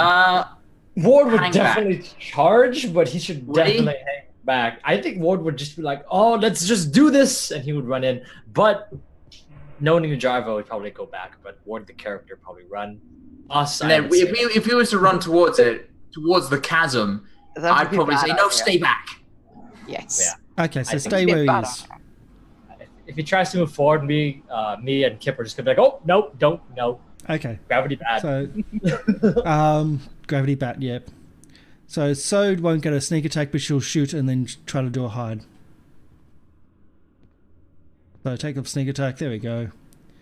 It's going around here, and she's going to do a shot. Misses. Okay. And stealth is also always going to be there. Not as good as the 20s before. Oh jeez. So Kadan, what would you like to do? Panic. Panic is definitely a valid option. I'm not sure if that takes an action or not. Strong Uh, choice. I'll leave it as a free action. Um, I'll leave it as free. Does it? Okay, so the first question I have, the only question I have, does it look particularly dexterous? Does it look like it makes weapon attacks with dex or with strength? It's part lion, Yes. part eagle or batish even, and part scorpion. Okay. So it looks like it makes pretty dexterous attacks, pretty like. I imagine Plus- it's not like being it's not much finesse. It's just smacking. But that's just what I would. It really matters. It really matters. But it's hard to say when there's a lion where they've got a lot of strength, but the lion's to a cat, which they're dexterous.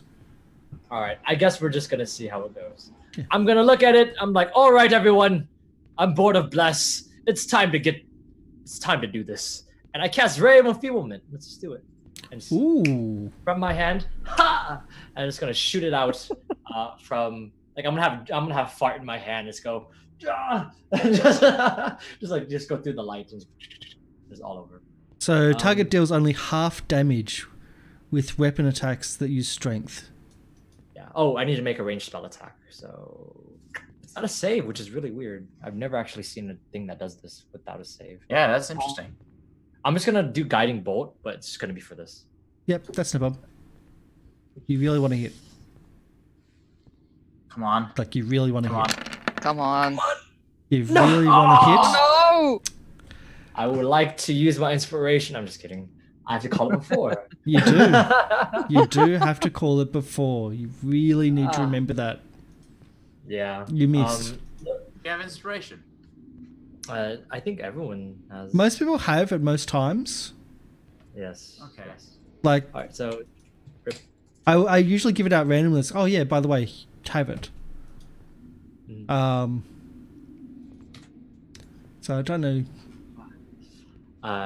Maybe I used it last week. I don't know. I think you may have for your attacks on the chief, just as a oh shit when the chiefs came through the wall. Quite possibly, yeah. Yeah, as a. Yeah. After I cast Ray of Enfeeblement, it just kind of like it just kind of goes over there like a little ray, but it just kind of sputters. I'm just like the light from fart is just way too high. The ray is just being phased out. So it's just like all right, let me just kind of put it away. It's like, all right, good luck, everyone. And I just kind of back up. back up. I think like right here would be good. All right, So right there. it's like Perfect. no. I think that's it. I don't. Oh, I already cast the spell, so I can't Yes, you do did. that. Yeah. I don't have any bonus actions. I pass. Let's do it. Okay. Kip, you have your okay. crossbow up and ready. Yep, I'm gonna shoot it. Or at least I'm gonna try to shoot it. And 17's With a a hit. 23. And you know what? Sod it, I'm gonna make this a goading attack for an extra 1. But it Still has to make 10. a wisdom saving throw. Okay, so it's 9, and then we'll do a wisdom and see if we get that. 10 damage and a wisdom saving throw.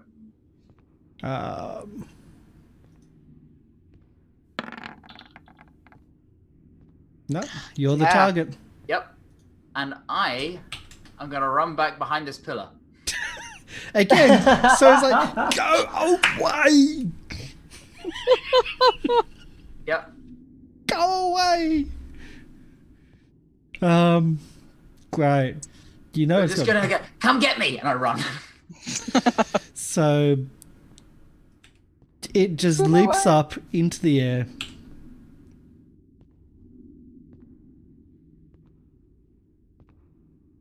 And it just throws itself into the air with, you don't know if it is strength and you don't know if it is dexterity, but as it's in the air, it just opens up its wings and just a couple of flaps is all it takes to get to around the other side of the pillar. Only a couple of flaps. It may seem like a bad thing. But at least we can surround it and smash it. And it has to attack you. It doesn't, it just has disadvantage on others. Okay. It doesn't have to. I thought it was a have to attack you, but you did goad it, and so you're going to it's going to try to go after you. Yeah. Yeah, Manticore's hurt, Could have done with that healing earlier, but never mind. which wasn't on offer earlier. It's all right. You'll be healed to full when you're dead. So it starts with a bite. Have a cleric, everyone. You need a cleric in your party. Miss. Then a claw. Reaction. Wait. Riposte. Riposte. Good shot. Good call. Hey. So 9 damage. 9 damage. Yep. Still has a claw. Yep, that's fine. That hits. And then a second claw, because that's the thing. Misses. That misses. Well done. It still certainly hurt. It still has arrows I in am it. looking rough right now. Yeah. Oh It's- no, really? Yeah. I take a claw to the face and Yeah. so it misses. I slash at it, and then we kind of like collide, like. Yeah. And as I fall backwards, it misses with its last claw. I scramble back on my feet. Blood. Yeah. You can't see the blood because I'm red. I just look like I'm shining. And it still has burns from where magic missiles has hit it as well. So it's hurt as well. It's not really well at all. Robold. I'm thinking. I will move to there. Okay, let's do this. I cast Witch Bolt at level 2. Nice. Ooh. Yeah. So I don't know It's what a Witch Bolt thing. does. A crackling beam of blue energy lances towards the creature within range, forming sustained damage. So that's the damage, not the attack roll? Or is that the attack roll? Oh, it's damage, yep. Damage. You need a roll to hit it. So that's just a plain D20. plus your yeah, charisma.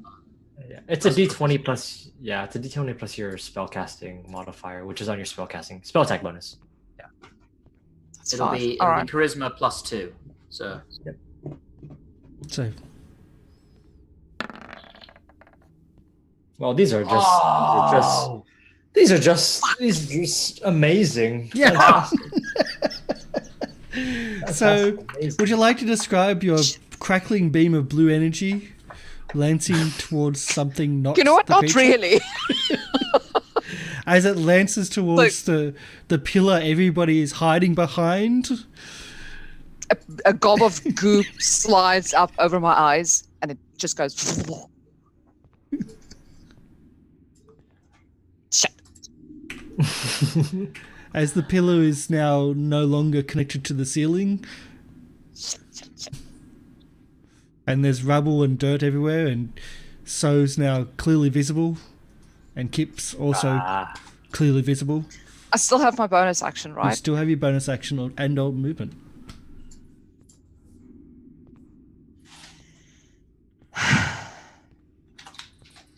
All right, guys. wait, See you it's on the other no, side. Never mind. The Raven female. I'll step closer, and then use that tempestuous wind. Is 10 feet enough to get me onto the back or the tail of the manticore? Yeah, Is it fine? yeah, Yep. Oh fuck! Okay. okay. So I'm aiming for the tail, and I would like to hack at that. Okay, Because I just want to check the wind. I will say Is this. that You movement? can get onto it. Okay. No, it's a free bonus action to do that 10 foot. Because we've done this before. Yep. I will say this. Are you trying to jump on the tail or on its back? The tail is So where... it's like the base of the tail on the back. Okay. So my feet would be on his back, and my arms would try and hold onto the tail. Okay, so That makes sense. onto the back facing the wrong way. Yes. Okay. Because remember, the tail is where all the sharp spiky bits came off. I'm well aware. Mm. Yeah, I'm well aware of this. that's what I want to really make sure you are well aware of. I'm well aware of this move. I will ask for a animal handling for the essentially Sure. for your grapple. Sure. And it's only the next turn that I can rage, because I can only rage on a bonus action. Oh fuck! Oh, this is Don't going to get be so hit. much fun. Yeah. Animal handling. Hey, there's a whole turn before it attacks again, so maybe we'll mark it. Animal handling. What's its AC? So you grab on, and as you grab on, you're grabbing onto fur and bits and pieces, which you think is, yep, great, and you just slip off to the side. You missed by one. You missed by one. So which direction do you want to be? Here? Or here? Or Where it is now. okay. That one's start. Yeah. But yeah, you just like you jump on, you're like, yeah, no, as you fall off the side.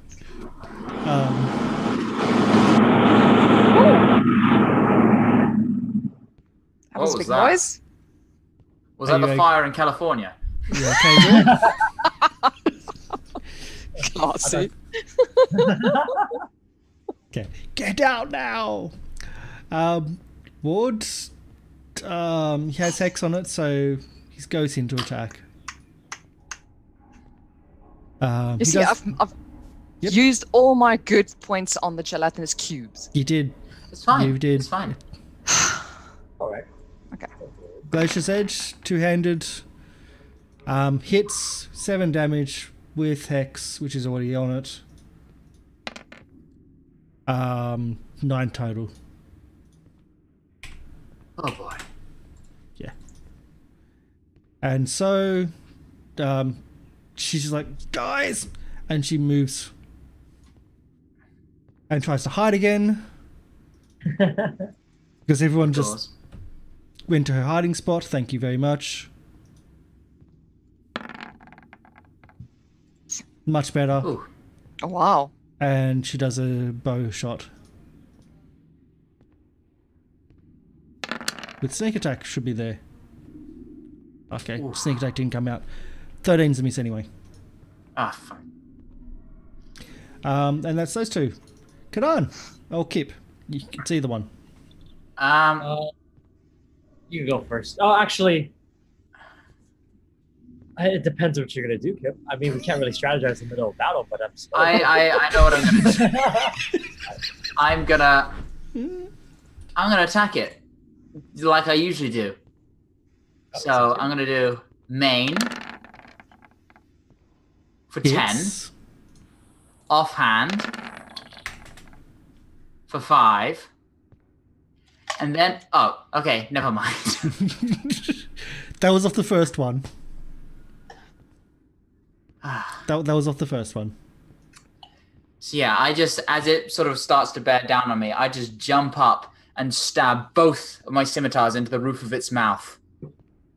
Just kind of, and then just kind of hang there as it like rears back and dies. Can I get a intelligence check or animal handling check? Oh, sorry, From no, me? intelligence check or knowledge nature. Same difference for me. Is it Yeah. for me? Yep, from you.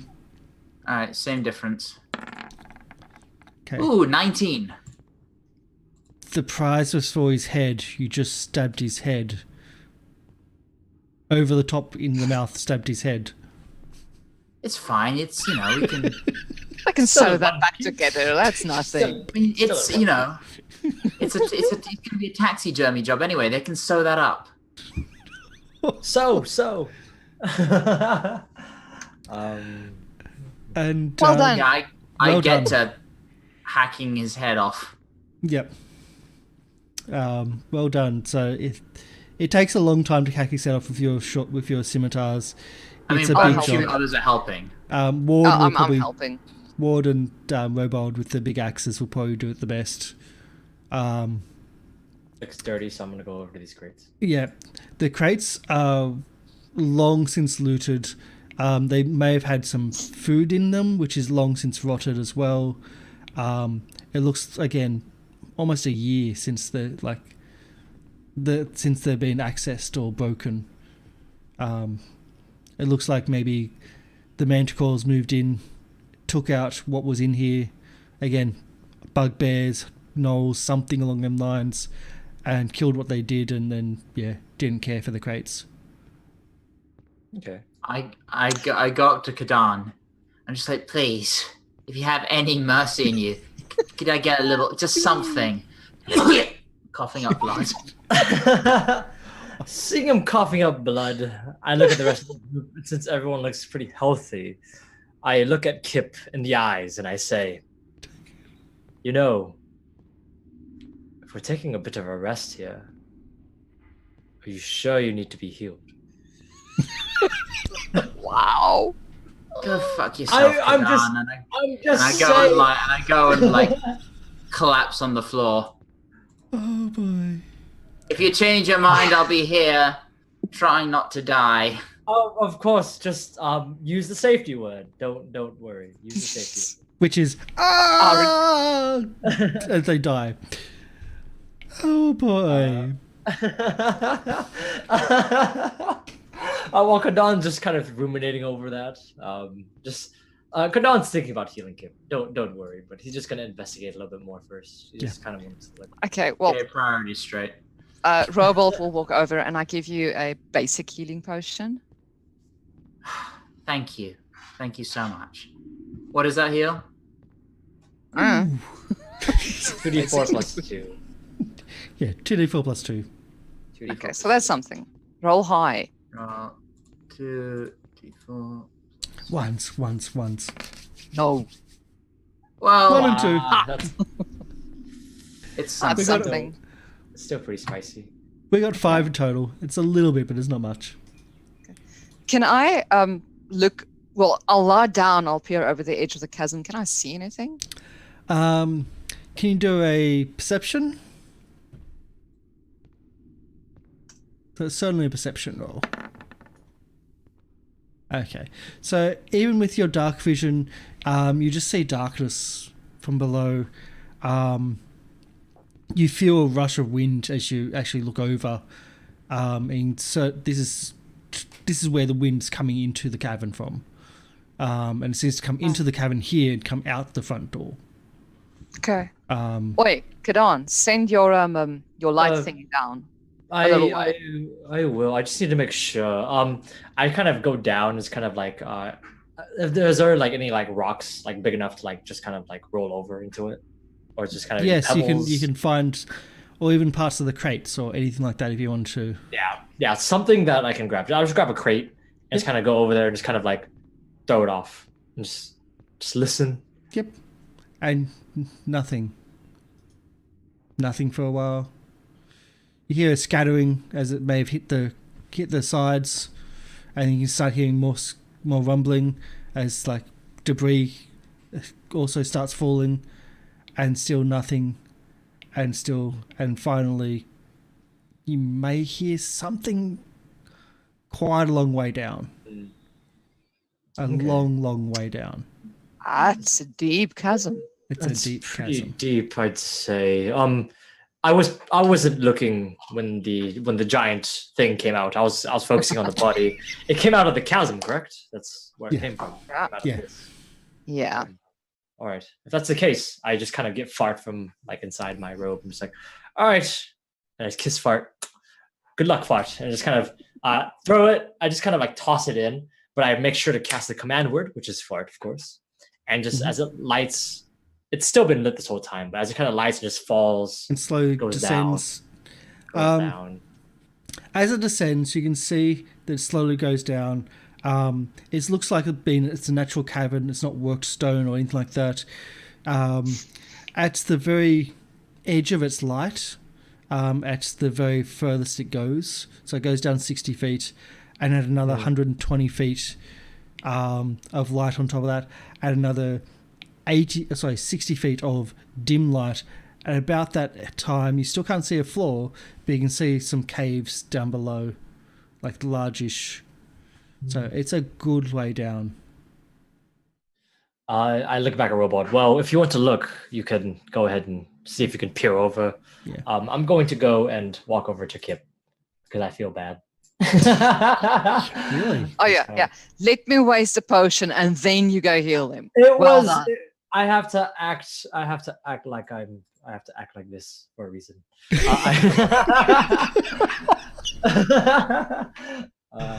Oh, Caring for each other in this group is magnificent, isn't Fine. It's fine, honestly. I push you. and so It's so dull comes the pain enough. It's fine. so comes over you two and gives you a hug for no reason.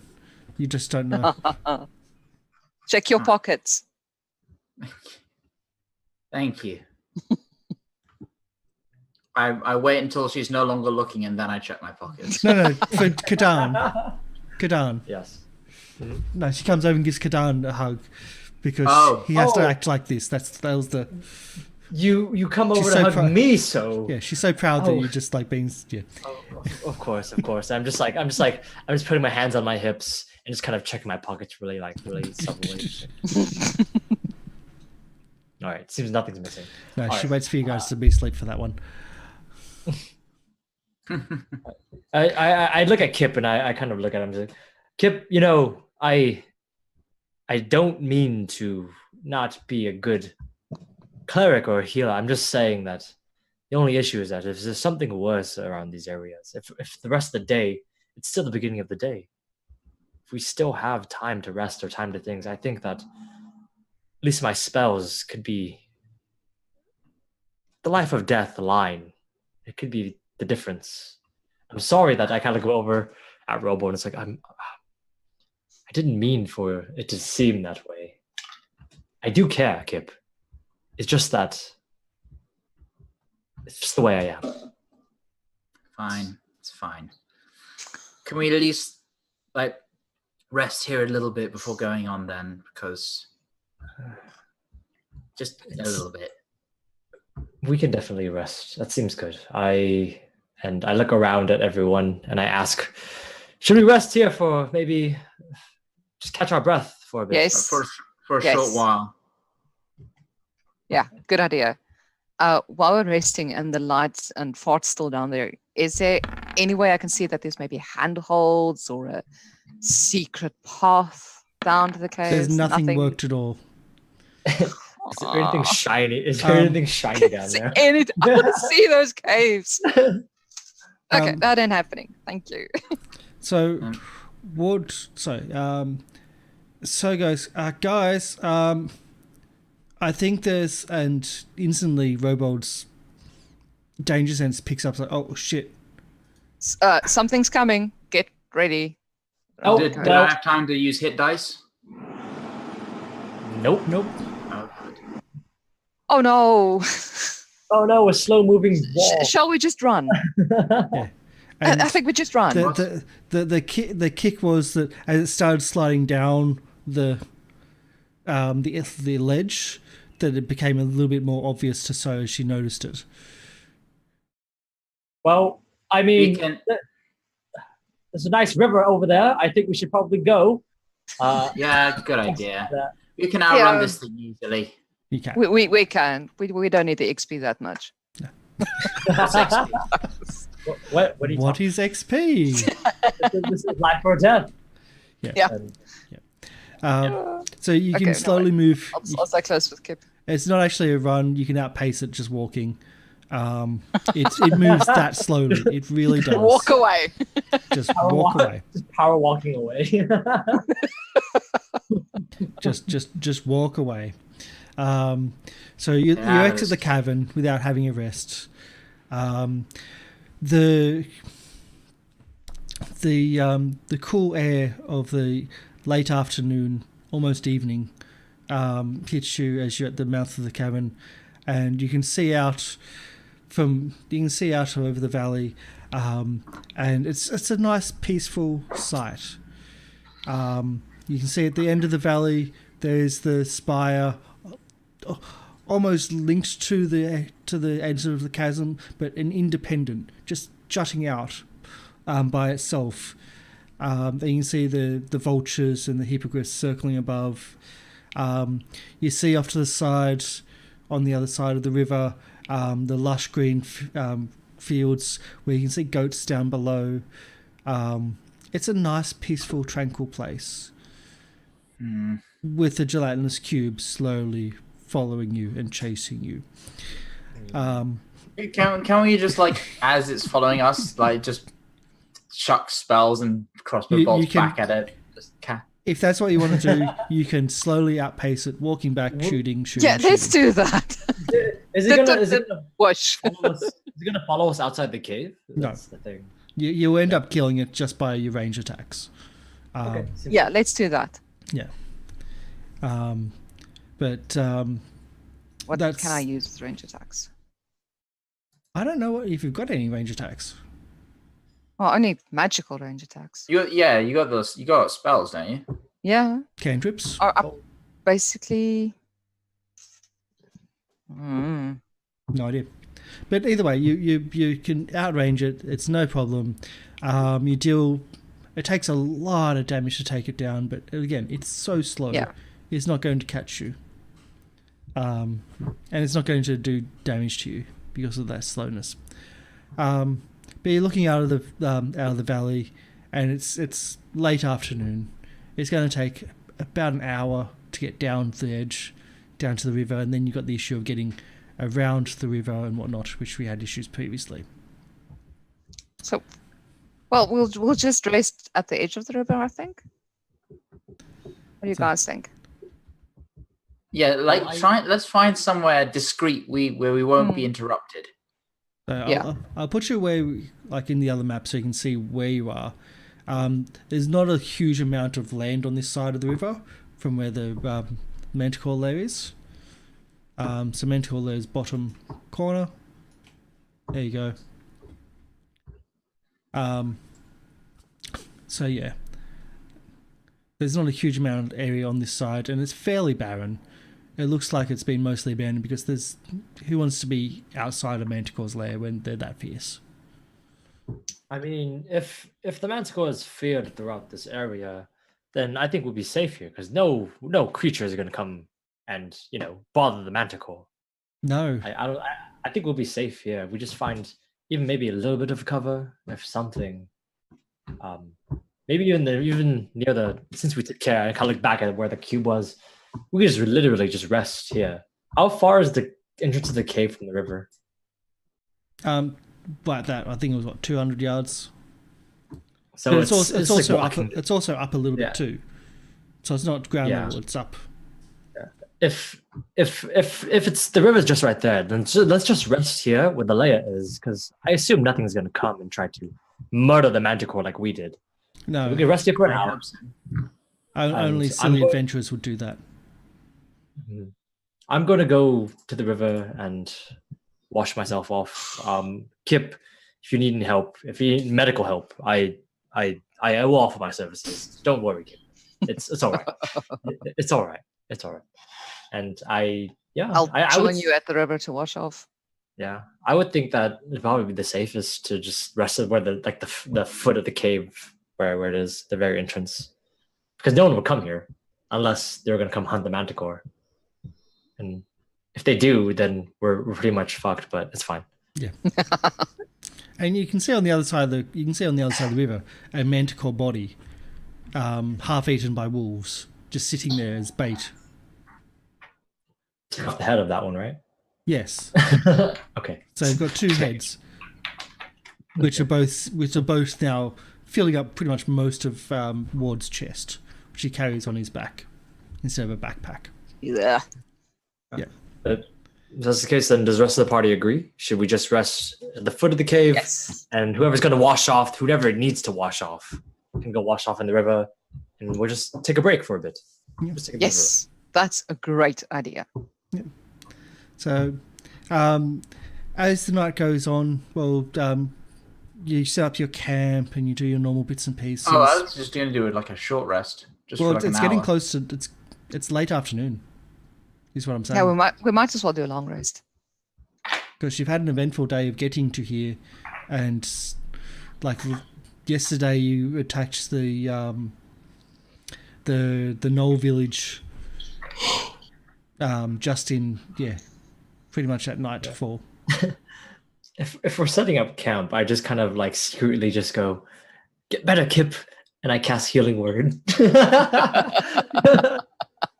Because You feel really guilty. I just kind of whisper like, "Sorry," and just kind of walk away to wash myself. Try and do this without me noticing. Well, I will try. Yeah, I'll definitely try. And try to do the Healing Word without noticing. I'm not sure if you can do that's what subtle spells for. So I'm not sure if you do actually. I don't mind subtle spells. Like I come from a time when spells can be very, very, very subtle. Okay. So yeah. So just moving. I just walk by Kip. It's like, get better. I just kind of cast Healing Word. Just real quick, real fast with a 3. Oh, yeah. Fantastic, amazing. Is Healing Word added? It's plus your wisdom, yeah. Okay, that means it's +4, so it's 7. 7. Okay. Yeah, that's good. Yay. Still, an actual overt healing would have been better because you get a higher maximum, but subtle maybe. So Kip's feeling better. Yeah, seems good. I'm gonna roll an intelligence check to see if I'm gonna roll. Would this be Arcana or Religion? I don't know what you're actually rolling for, but yes. Just to figure out if I figure out that the suddenly feeling better is actually a spell or not. Oh, please Ooh. fail. Please fail. Arcana. Please. Arcana. Or you can do medicine. I'll do Either one. Arcana. Either one. Arcana or medicine I'll allow. Please. You think that it is magical with your 21? I don't say anything. I just Yep. It's definitely the potion long-term effects. You just didn't digest it yet. Yes. So you spend the night. As I said, it was late afternoon already. It's been a big day just to get there. The failed manticore baiting and whatnot, even getting over the river is a challenge, a massive challenge to get where you are. I believe you actually had to go back and then go along the escarpment to get to this area because you couldn't swim the river. So you camp there, and as the night falls again, the mist and the fog starts seeping out over the valley. Are we going to set up a watch? Just in case. Is it already dark? It's already getting dark. Unless you sunrise watch. Then. Yeah. So it's already dark unless you want to backtrack anything. Yeah. Not really. Okay. So as the darkness falls, that thick fog starts spreading across the valley, and it seems to come from, like, you feel it actually coming from behind you, from inside the cave, a very thick air of moisture coming from behind you. It's not the entirety of the fog, but it seems to also be coming from the cave that comes out just a little bit. It's a weird feeling, an unnerving feeling that there's something not quite right about it. But it's not. It seems to just spread from the cliff faces themselves into the valley. And are you camping at the entrance of the lair or down near the river? I'd say near the river. Near the river? Yeah. Okay. So you can see it coming just a little bit out from the cave entrance. And it's just like this really faint mist that's coming out and joins the fog. And you can see it as you watch come from the sides of the mountains of the canyons and comes across as well. And again, you have this just layer of blackness above you, which is the fog. So it's a white fog, but there's no light except for your campfire. But other than that, it's uneasy, but it's a peaceful, calming, it's a peaceful night camping on a river with a very, very, very low cloud cover. And yeah, that's about it. There's no events that happen. There's no random nothing. You wake up in the morning, as the fog's receding and goes away. Did we ever figure if that fog was magical or not, or does it just seem to be more of a, kind of just the after effects of a bowl, the area, or the valley? It seems to be the valley, but it also, now watching it, seems to be something else as well, that it's coming up from somewhere else, because there's a lot of caverns and a lot of holes in the sides of the cliff, just like the Manticore lair, where it seems to be coming out and joins and then goes back in at night. It's kind of like pretty much covers the valley from up top and then goes away every morning. So it doesn't seem magical. It seems natural. Initially, you thought it was natural, but it's a weird natural of where it's coming from. That makes sense. Shall we perhaps get paid and then come back and investigate these caves? I feel like you just want to go underground, Robot. I don't think. I know dwarves love mining and things like that, but I don't think our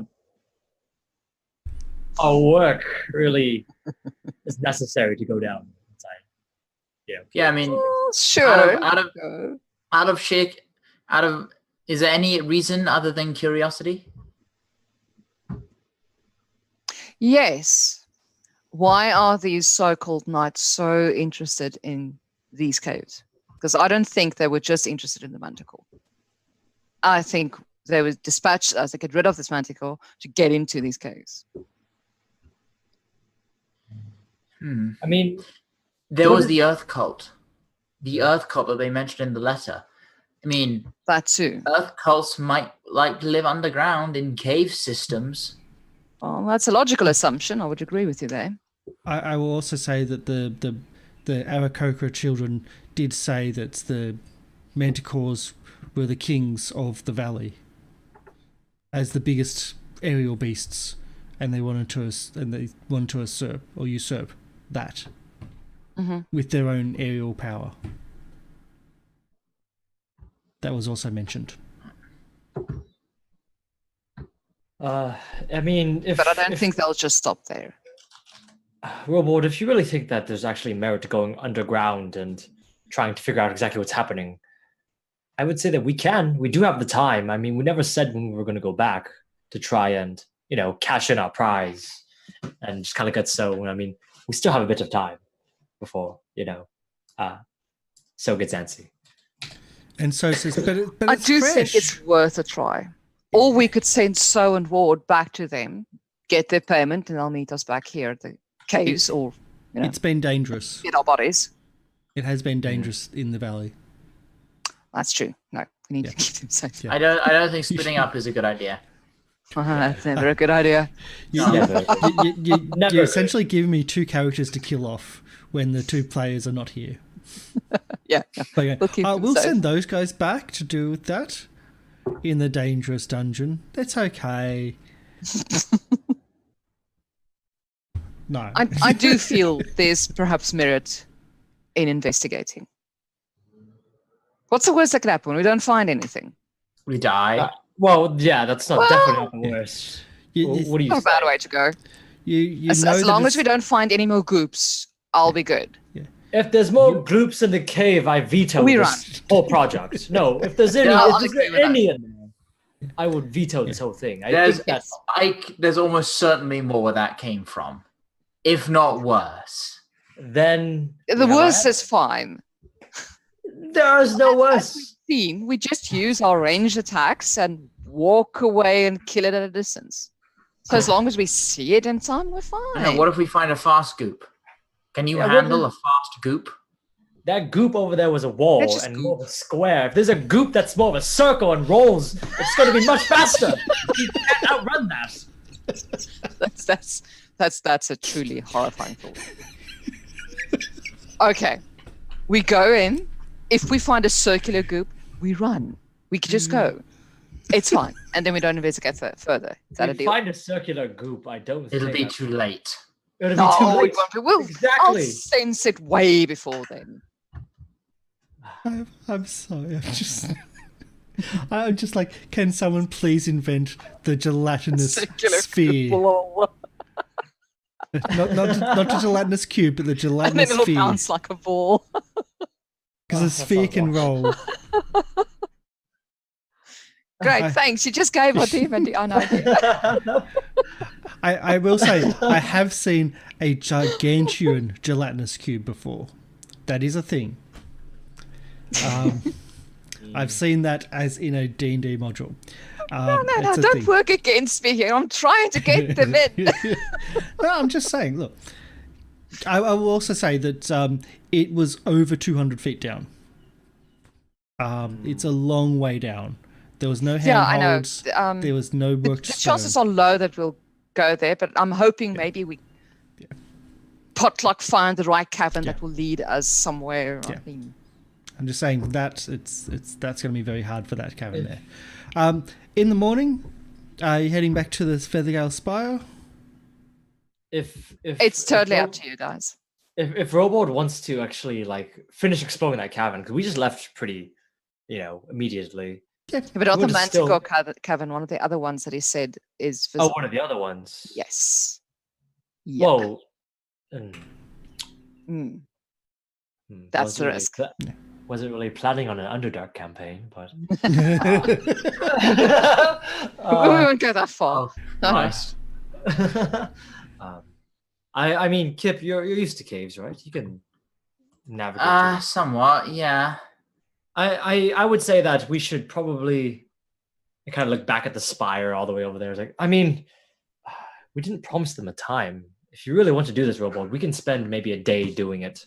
And if we spend a day, we don't find anything, we just head back. We sell the head, and then we'll just leave, go back to Red Lodge in a nice laundry room, and we'll be fine. Seems good. I mean, that seems like a good idea. Okay. I mean, if Kip's all right with it, if you're all right with going back down and see. So, Ward, I assume that, well, I'm not sure if So likes the underground. Well, Ward will actually have trouble navigating through small caverns. My one concern is that these heads are going to get pretty nasty pretty quickly. That's So's debate. That is So's argument, is that the heads are the like the price for the reward, and if they go badly, then they may not reward us because they want to mount them, and nobles that's want the point. They want good, they want them for trophies. fresh trophies to mount. They I don't mean, want zombies on their walls. If that's a valid point. If that's the argument, I actually have a spell that can prevent, and I can actually have a spell that prevents decay. If you really, really want to do this, that's a good idea. I actually do have a spell that prevents corpses from decaying. Is it one but corpse? We would need to cast that in any case on our way back. Yes, of course. Probably on our way back, anyways, right? I mean, if we're going to go down, if we're going to go under the ground, we might as well just cast it, right? My only concern is Ward is a bit too big, and he's holding a lot of stuff. And if we're going in a cavern, and the only way to actually go through the cavern is through a rope or through then something it's else. a no. I mean, then it's a no. No. And we can't do that. We can't do that to Ward. Ward is impossible. He can't navigate through the small caverns. I know you can. Kip can. I can squeeze. Maybe So can squeeze, but Ward cannot. No. Cannot squeeze. Then we will not split the party for that. No. In this cavern specifically, it'll be very hard because it's a long way down. Even if you have the rope, it's a long way down to climb. Well, if that's the case, then I think that Robot, we'll put it off for now. If we ever want to come back to it, we can. But I think this whole Feathergale Spire thing, we've been here too long. I think we should just finish. We should just get back, get a reward if they do reward us. If we die there, we die there. It's fine. But all right. There are cults. I mean, some cults are good, some cults are bad. We read the little mess. We're not part of the Earthgale. I'm not sure what they're called. They'll treat us right, I assume. If we don't, then they'll throw you off the edge of the tower. Then I'll see you another life. Then. I mean, have you had an encounter with a good cult? I certainly haven't. I mean, cult's a strong word, but I would think that most places that are organizations that really have a lot of team spirit would be considered a cult. But it depends on your definition. It depends. So every community is a cult. Is that it? Well, if there's a lot of team spirit, then maybe, team spirit's kind of the thing where, you're really into what they stand for. Their morals, One of us. Ward writes down in the journal, every community is a cult. Under his life lessons. Life lesson. Kill all cultists. You're called this. Wait. Those conflicts. Only loners are okay. Yeah. Wow. I'm so coming back and clipping that, but thank you. So, if you're joining out, it's going to take you. If you're just trying to head back to the spire, it will take you pretty much the entire day, and you'll get there. Sure. By the end of the day, you'll be climbing the cliff face. Close to the end of the day, as in later afternoon. Do we need for the heads and things to be, not decay, or then we'll get there faster? Yeah, preferably. It'd be a good idea just in case. Mm. Do we get lost or a detour? If we fall in the river, they're basically unrecoverable. But if we fall in the river and they're wet, they'll decay faster. So I will cast my spell, the Gentle Repose. Yep. As a ritual. Wait, can clerics ritual spell? Can clerics ritual cast? Yes, you can. I don't know if they can. They? Yes, they can. Any caster can cast a ritual as a ritual. It just takes time. It'll take you 10 minutes each to ritually cast this over the bodies or over the. Yeah. I was ready to use 2 spell slots, but okay, seems good. It's not actually the case. Only bards. You're fine, but it's bards, clerics, druids, and wizards can do it. Okay, so not other classes need to take the ritual caster feat. Okay. Oh. Okay. Yeah. Yeah. Then in this case, Thank you. Gentle Repose, 10 minutes, ritual cast Each, and it's preserved for 10 days. Yeah. While I'm doing it though, I'm just like I'm doing it like, and I kind of look at everyone else, or whoever's like watching me do it. I'm just like, if you die, I'm going to do this to you, so that you can recover your body. But with the spell slots, it won't take 10 minutes. We'll have 10 days for you to revive. So just kind of I'm just throwing salt all over the body as if we're making jerky. It's like it's good. All right, they're ready to go. The question: the copper eyes that must remain there for the duration. How's that gonna work? Well, you just put a cloth and tie it over. Easily. Good idea. Easily done. I was going to say gaffer tape, but it's not invented yet. Flex tape. I mean, if we could invent duct tape, we just rule the world. Yes, duct tape, the other babysitter. Duct tape, the close relative of adamantine. So that's good going. So you pretty much take the entire day to get back to the Featherdale Spire, and it's uneventful for the most part. As said, the scenery is spectacular. There's a beautiful, the wind is howling through the valley at the all times. That's probably the only thing that's not nice about the valley is that wind that's constantly there. As the fog disappears, the wind starts up every morning. And there's the constant noise of the river. You spot goats every now and then if you want to get some goats for lunch. They're in large herds throughout the valley floor. You've pretty much killed almost the entirety of the gnoll population. So I'm not going to do a gnoll random encounter. But yeah, you see a lot of avian life in the valley, more than you would normally. But that just seems to be Toll the Dead. That just seems to be a part of this valley. And it's secluded. As you get to the spire, you get to it shows signs of life. You can also see the folks just slowly starting to come in because it's taken that long to go there. And you're essentially standing outside the spire, ringing the bell to say, we're here, open the gates, which they do.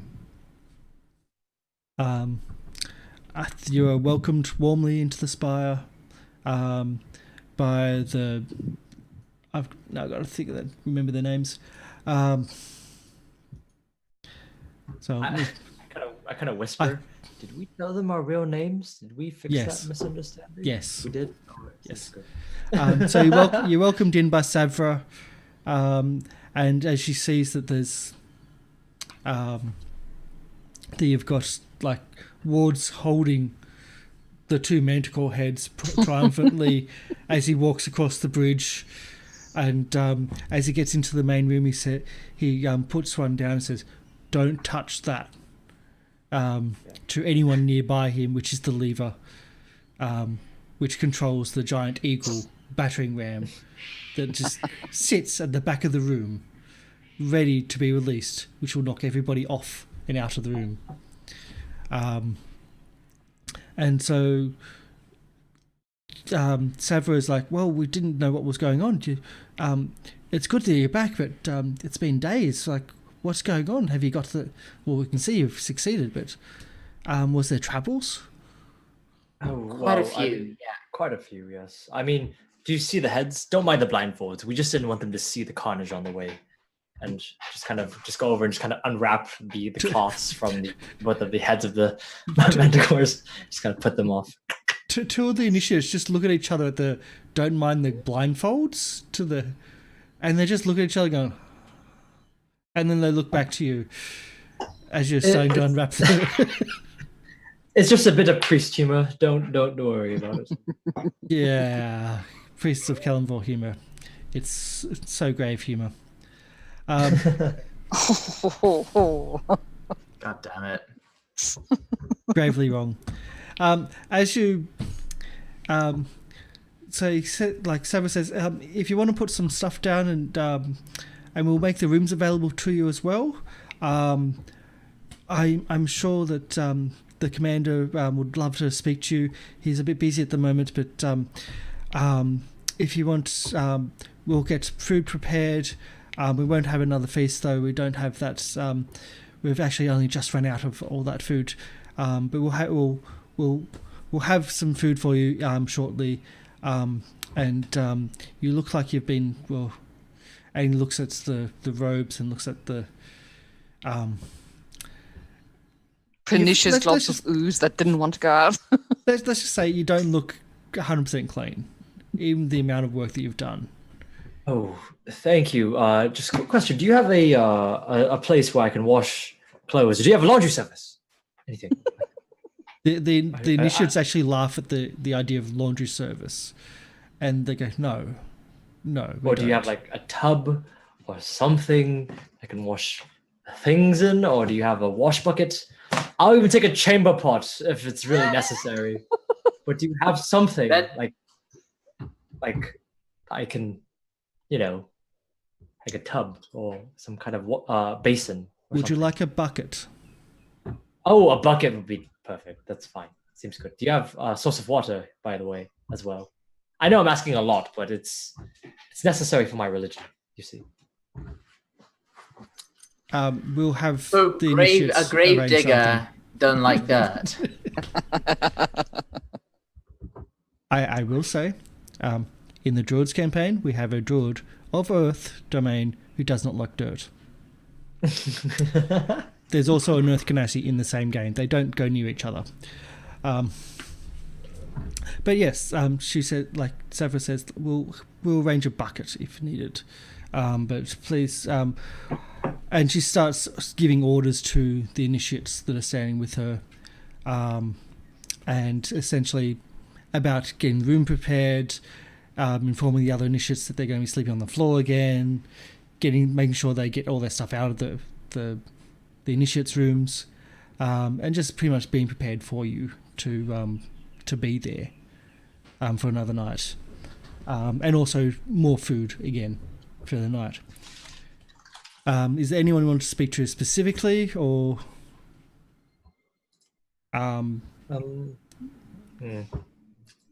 We already spoke with Meredith when we yes. came back here last, Yep. and I asked about like all the cult specific stuff. She didn't know anything, so I'm not going to bother her again. No. No. Can I just kind of talk to Savra, actually? Yep.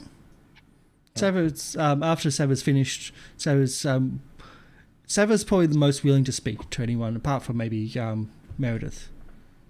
Of course. I'm just gonna look at Savra. It's like, well, I really appreciate all the hospitality. It's been helping us on our journey through trying to help others. We did just finish the Manticore battle and everything. We are a bit tired, but Savra, how it's a question out of nowhere, but how do you like your what is it your service here? How do you like it? Well, I'm second in command, so I get to guide the initiates through their becoming, and I think it's great. We're doing so much for the community. We're doing we're building our strength so we can help protect the land surrounding. Like we stay outside of the outside of the politics of the area, but we still try to do what we can to minimize the threats to the area, while still keeping a distance. And I feel that I've really found my calling. I'm not reliant on my family's wealth or having to call in debts from debtors, and my family were bankers, you see.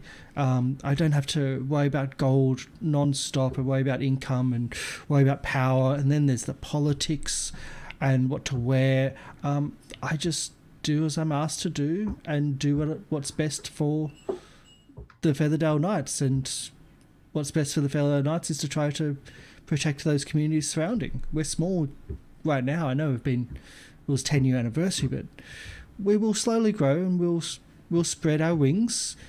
And there's a bit of a smile there, and we'll cover the surrounding communities, and maybe even Waterdeep someday underneath our wings with our guidance.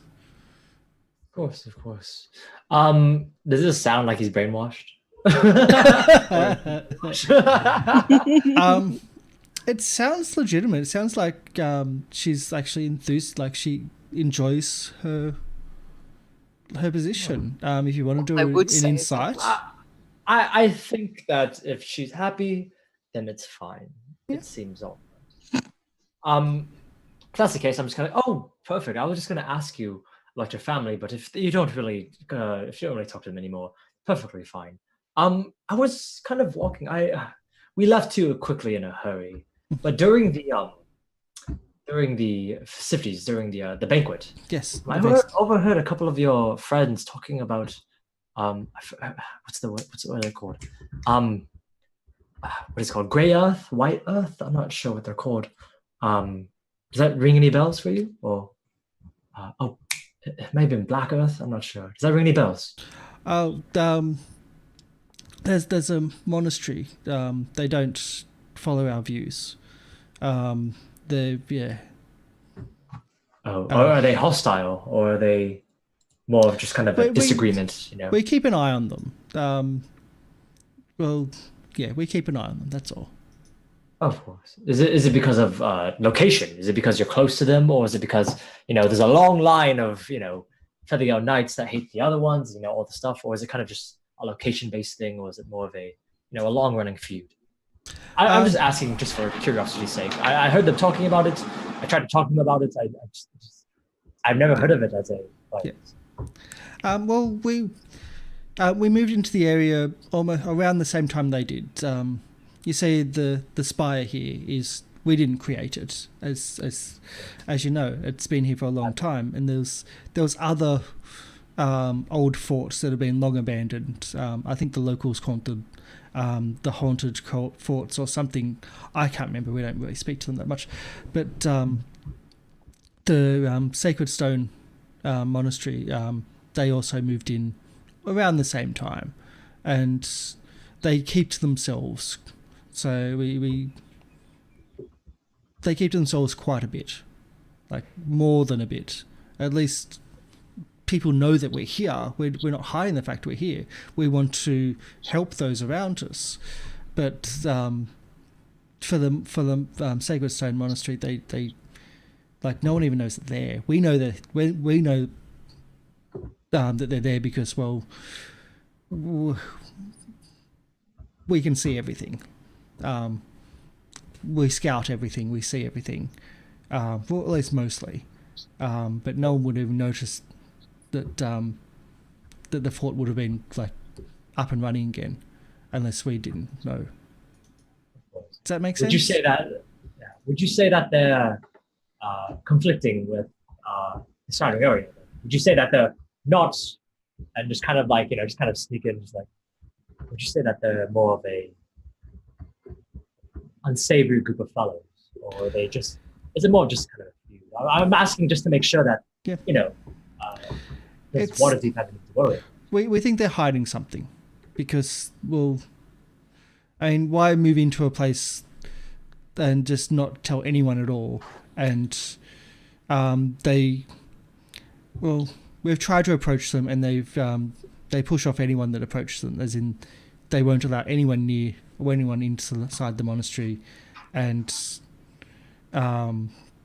we just don't have a good feeling with them. So yeah, it's just. Oh, sounds fine. I was just wondering, just very curiosity. Perchance, do you know where the monastery is located? I'm not going to go there. It's so that I can avoid it. Do a persuasion for this. I am definitely telling the truth. I know. No, I'm not lying. I'm not asking for a lie. I'm asking for persuasion to get that. There we go. Okay. See, this is a roll which is linked to something here. So what's the actual difficulty? Less than 15. No, she's actually inspiration to lower the DC. So let's go to here. So what we're going to do, we're going to go to our map, which you haven't got loaded because, well, you haven't got it loaded. Even I didn't have it loaded because I didn't expect to have it loaded. Okay. Quick question. Where are we? Oh, there we are. Never mind. Featherdale Spire. Seems good. So we're at the Featherdale Spire here. For those people that are watching at home, and if you're playing this module yourself, these are in different places, so don't just expect to wander blindly in your own game and just walk across these things. I have moved them. I have actually moved them quite a bit. So Slaked Stone Monastery is here. There. Okay. And even though it says it's short distance, this is mountainous terrain. So very, very mountainous terrain. About 12-ish miles that way. Yeah. All right. After Salvador kind of gives the information, I was like, thank you. We'll definitely not go over there. Yeah. We just gotta avoid that area. Seems good. Thank you again for your hospitality. I just have to thank you very much. And I kind of go over to shake her hand and just kind of thank you. Yeah. May Kellenborg bless your travels. Yeah. Just kind of go back to the room. And yeah, go back to the room. And after that, I close the door, make sure that no one's kind of around. Close the door. It's like, all right, guys, we have our next place to go. Let's see. Wait, what? I tell everyone, well, Ward told us about the people. If we want to go investigate them, we have the location. And like, Kip, do you have a map? Or I know you've been working on one. Yep. Takes it out. I just kind of point out where it is on the map and say, so right here is where the person that they took a prisoner from. That's where that person is from. And if they have the prisoner here, I'm not sure if they're treating them well or not, but I'm not really. Remind me why this is any of our business. Well, I'm just saying that knowing more information is better than not knowing any. And it's information we can use to our advantage at a later stage. Of course. I mean, of course. Knowledge is power. Knowledge is definitely, I mean, if you don't know the price of something, then you can't sell it for the real price, right? Well, no, we're going to sell information at all. I'm just saying as an example, hypothetical, of course. Always hypothetical, yes, of course, yes. So we're not even going to go back to Red Larch first? Well, we can. I'm just saying we should probably head back there, finish up. I'm not sure exactly what everyone's been doing in Red Larch. We can go back to Red Lodge, perhaps via the monastery. It's the opposite direction. Okay. What we can do, Robot, is that we head back to Red Lodge. We Mhm. regroup. We do all our things. We need to buy whatever things we need to do. We've kind of settled down. I can do my laundry again. I And thought you two were desperate for like a bath and laundry and a manicure and a pedicure and It's whatever why you smooth It's- skins do. it's why I'm more curious than cleanly. It's why I'm very firmly suggesting we go to Red Lodge first. First, number one, first, and we finish up our things. And then, if you're still curious, Robot, about the caverns and stuff, we could just make our way around. Visit the Sacred Stone Monastery if they would have us. If they don't want to have us, that's fine. And we just look at the caverns around. We took care of the Manticore. We just go around and just, do the All right. things. We could buy pythons. We could actually help Ward be able to climb down with us and, be more bread prepared. That would be good. That's a good idea. I could maybe get 2 axes instead of 1. That would Whoa. be fun. Yes, definitely. Okay. You could definitely do that if you would like to.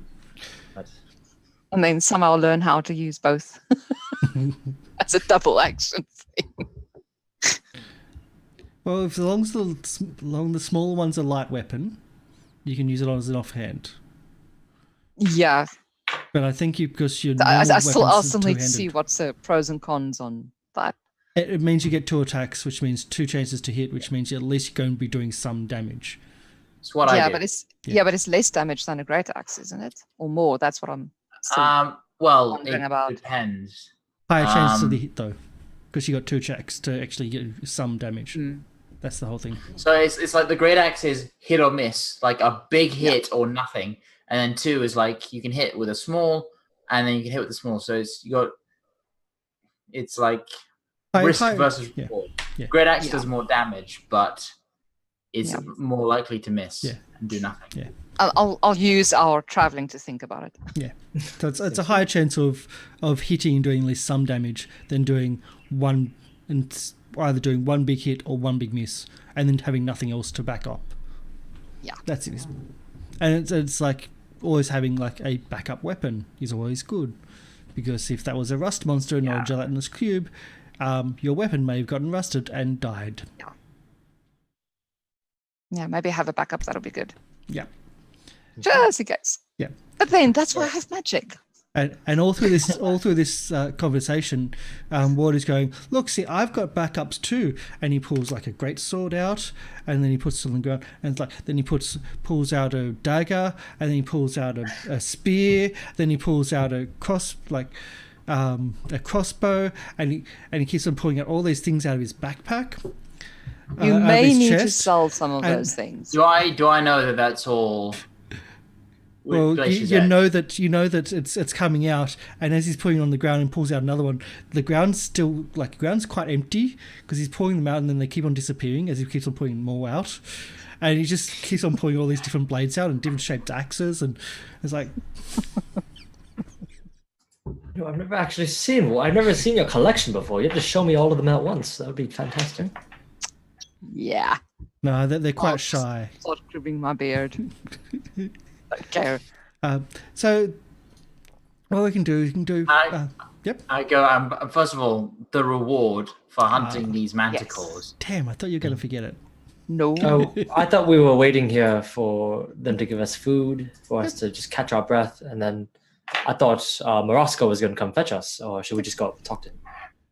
Let's just go talk to him. Yep. Get that Right. payment. Seems good. Who's the best at talking? I don't think I am. I don't Oh, know. I remember So had a distinct interest in both the ring and the. Well, you've already got the ring. Yeah, we've already got. You've through. already come back, delivered one of the heads, which I have to retcon. It's like, oh, yeah, that's right. You've already brought one back, got the ring, and then went back again. Oh, makes sense. Because you've already done that. Because I remember, pretty sure you've done that. Got in the ring, went, yeah, let's get the other one. Because you tried to see if it was a cult or if it wasn't a cult, and yeah, and you were told that they were going to send initiates out for that manticore instead. So you guys went, yeah, we'll do it instead. So you've already got the ring. Yep. Which is a big, thick signet ring made of gold, and it's got feathers on it. And So, of course, has that because So gets all the. yeah, well, yeah. So, the Commander Thrall or Thrall Moroska, is on top of the spire, and as you come up to the top of the spire, it's howling a gale, and he was talking to his men, and as he sees you, he just looks at them, and they fly off, and they go off into the distance. And at this point, there's like, instead of the normal 2 that are on top, there's 4 that fly off into a formation, and they fly off to the north. Any trouble? That's the wind. He just says, well, we saw some trouble on the road, so there was reports of trouble on the road, so we're sending a larger force to try to see if we can negate it. They spotted an ambush, and hopefully we're going to, just bandits. Oh, sounds fun. Do you need any help?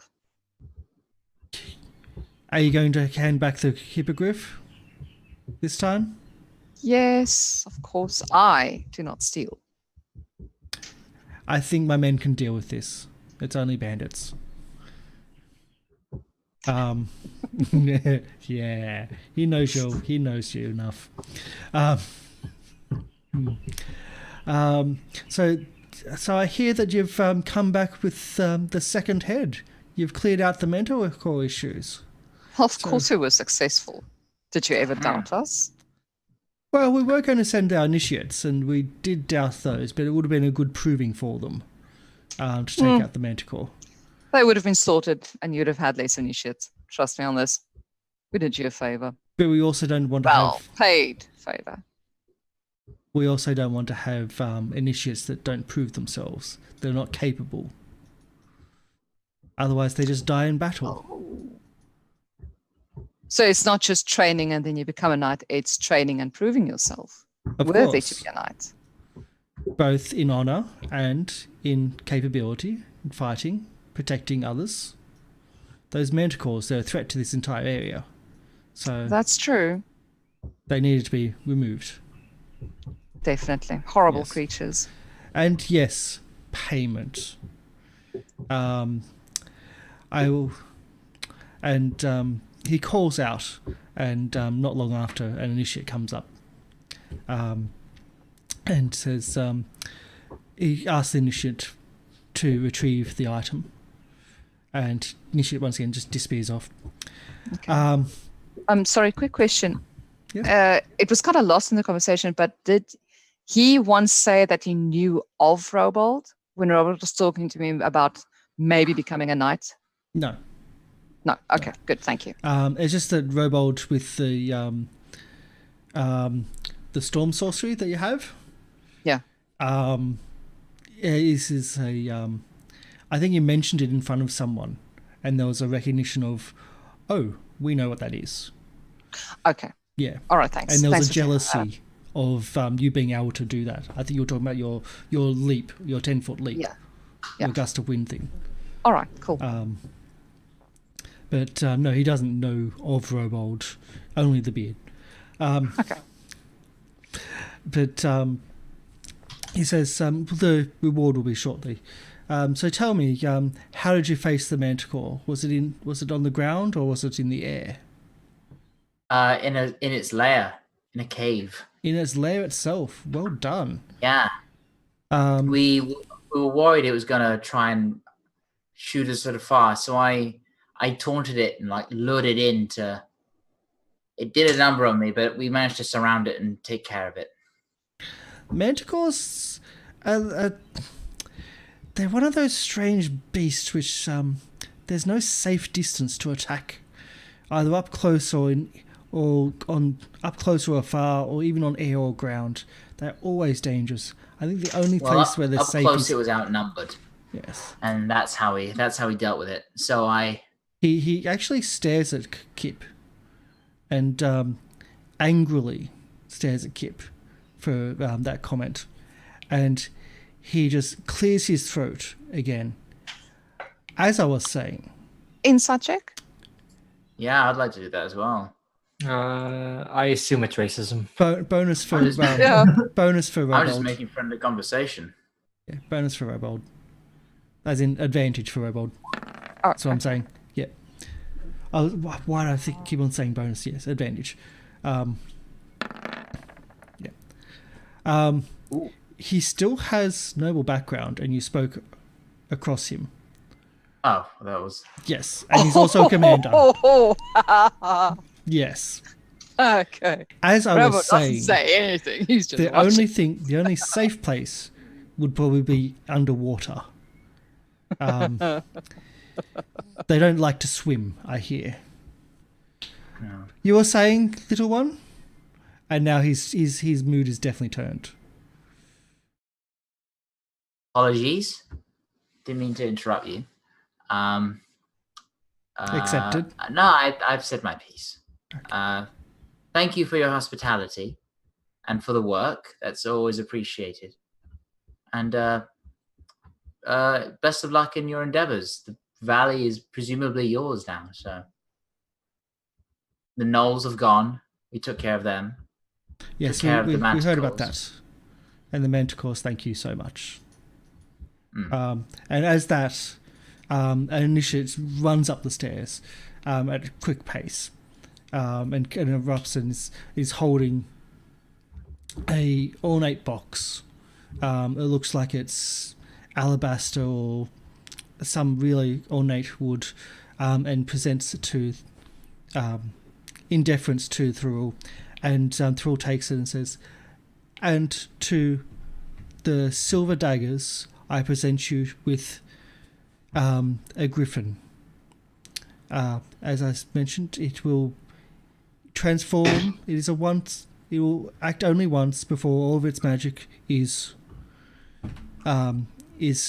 expended, and it will last for only 24 hours. But it will transform into a griffin with saddle and pack bags and everything. At least I'm assured it will. This was presented to me upon my second in command position, upon reaching second command, I should say, of the Griffin Riders in Waterdeep. I do thank you for taking out that manticore, for eradicating it from this valley and giving peace back to this valley." And he actually bows and gives it To me,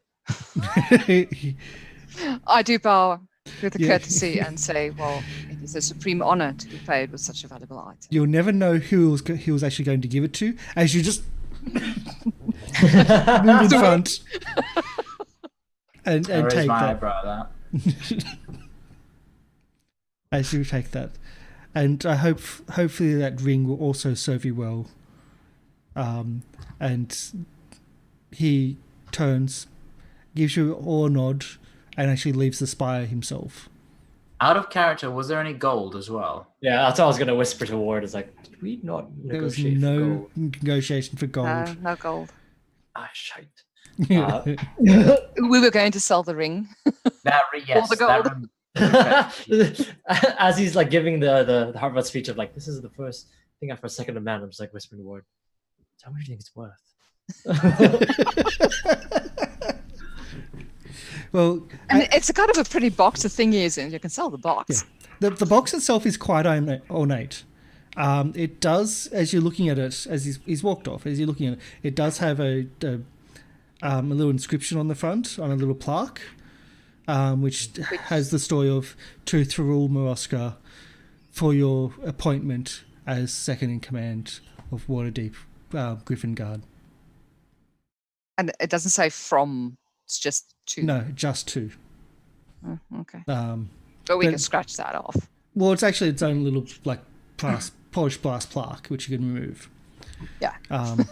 But the box itself is quite ornate, and inside, if you unlock it, there is what looks to be a little figurine of a griffin sitting in it, and the box fits the griffin perfectly, like fits around it, so it doesn't even rattle.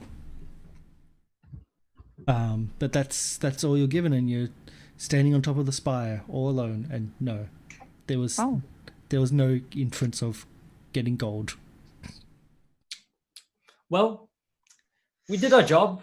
We investigated what was around a little bit of lunch. We tried our best, and I guess this is our payment. I look at everyone else. Well, when negotiations happen next time, I would like to try and negotiate living expenses at least. That we could sell that ring for quite a bit of money, I reckon. And this box. We can. I kind of look over the ring and I look at So's eyes, and she's just like, I'm sure that she is. So's just looking at it. What ring? I look at the rest of the party, just like, well, if She's we have already no more wearing business it. to do- Oh yeah, She's already wearing the ring. At least that's what I'm saying. She's probably already wearing she the already ring. grabbed it. Yeah. It's on her thumb, but yes. If we're done, should we go? I think we should go. Yes. Let's go. Yeah, every time Back to Tip run- opens back up his to- mouth, the guy gets irritated. I think we should go. Probably go. I had to. It's good. So, That's the closest thing we could call home, I suppose. red luck. Bathhouse. Oh, many hours in the bathhouse. Well, night is coming in still, so you still would have to yeah, we'll either rest here. rest and here, eat. get some food, and leave in the morning. Start up in the morning. Yeah. Yeah. Good. Seems fine. Does anyone know if we're having another banquet or we're just getting served food in our room? Just normal food, nothing fancy. Just food. Seems good. So, If that's the case, I'm going to go around and make my acquaintance with all the people, and just just advertise a bit. I will see you all in the room. Good lady. Give you a little. About pamphlets. that's right. He's got business cards. You heard it here. Yeah. I have made business cards. Yeah. Yeah. Can I just talk? Yeah, sorry, go on.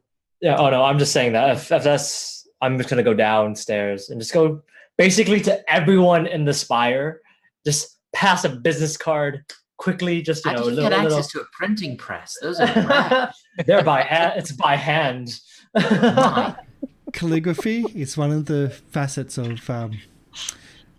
religious life. Oh yeah. But yeah, I'm going to basically everyone in the spire that I see, talking to them a bit, just doing a little chatting, learning about their life just a bit, and then boom, sales pitch, and then it's good. Oh boy. So as you the night is very different from the last time you spent. Very different from the first night you spent here. There's no massive banquet. You're essentially served with the initiates. Some of them, they're not serving you, but you're there's some food on the table in the banquet hall. It's very informal.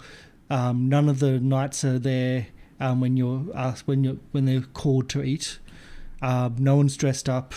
They're all in their very simple outfits. They are talkative if you engage them, but otherwise they're not going to really engage with you. And the food is quite simple, very bland. No wine, just very simple fare. So other than that, yeah, it's very different from what you had previously. That's good. I do make it a point to as a salesman, I just make sure to oh yes, your spire is beautiful. I really enjoy the society here. The wind is amazing, the birds are fantastic. Here's my business card if you ever need help. Call us the rest of the daggers at Red Lodge. I do appreciate all the business and all just how you give us.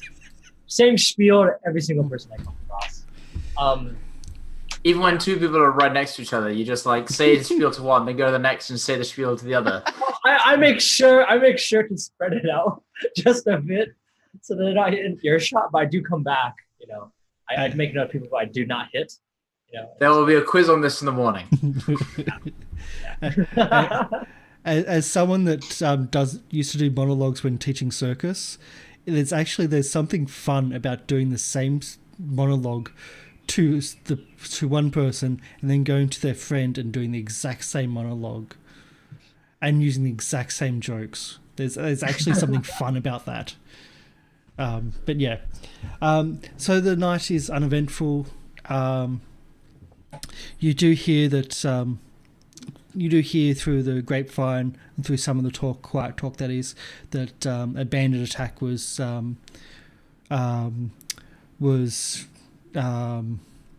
handled, was pushed back, on the roads, on the main road. But other than that, they don't talk about casualties. It's only very quiet that the knights went and did such and such, and they were possed. And sent a bandit group packing, essentially. But then again, if you're bandits, you don't expect to be attacked by aerial knights. You don't have much against that. And the morning you were given, again, some simple fare for the road. So you can have at least a day's ration to take you out of the spire. And your cart and your bullocks are waiting outside. They've been tended to from time to time. They've been sitting here for probably a good part of a week, I think you've been here. Or about half a week at least. It's felt like 2 months. In game, not out of game. We've had a rough 2 months. Lots of things going. So you leave the spire, headed towards Redlark. Are you trying to push your time or trying to take your time? I just make it relaxing, not rushing. Just casual pace. I make sure that Reginald and Mrs. Tinkles are, well fed. Yep. I just make sure. Seems So good. it takes you the good part of the day to get there. It's a nice casual. Yep. Once you get to the Khan Road, it makes it easier. So you'd go south to the Khan Road, then to there, because the carts don't like to travel rough. You want to get to the road first and then move on. And it's open field. Like as soon as you get out of here, out of the mountains, it's open fields. Then a little bit of forest, and you remember where you pushed through previously, and you a little bit of back traveling, but you get there, and it's pretty much it's on nightfall where you can see the lights of the town in front of you, so you decide to push on instead of camping maybe an hour out. You decide to push on into the village, and in the village itself, it seems quiet. Everything is very quiet. There's nobody about. There's no lights on in the shops. Even the smithy that has always been on since your time in Redlark, is quiet. Oh, what do the children do now? There's no children in the streets. It's early night. Robert is very happy. Oh boy, there's no The children rebel in the sees streets. nothing wrong with this. There's nothing. Can I get a perception, please? Yeah. While I see like all the weird stuff, the first thing I do is just go. Oh. I smell the tanner. Is my question. Well, you're coming in from the east, and the tanner's from in the south, and the smell's always going to be there. It just lingers. Even if there's no one working, the smell will linger because it's the chemicals they use. Kadan, as you're looking around, you see,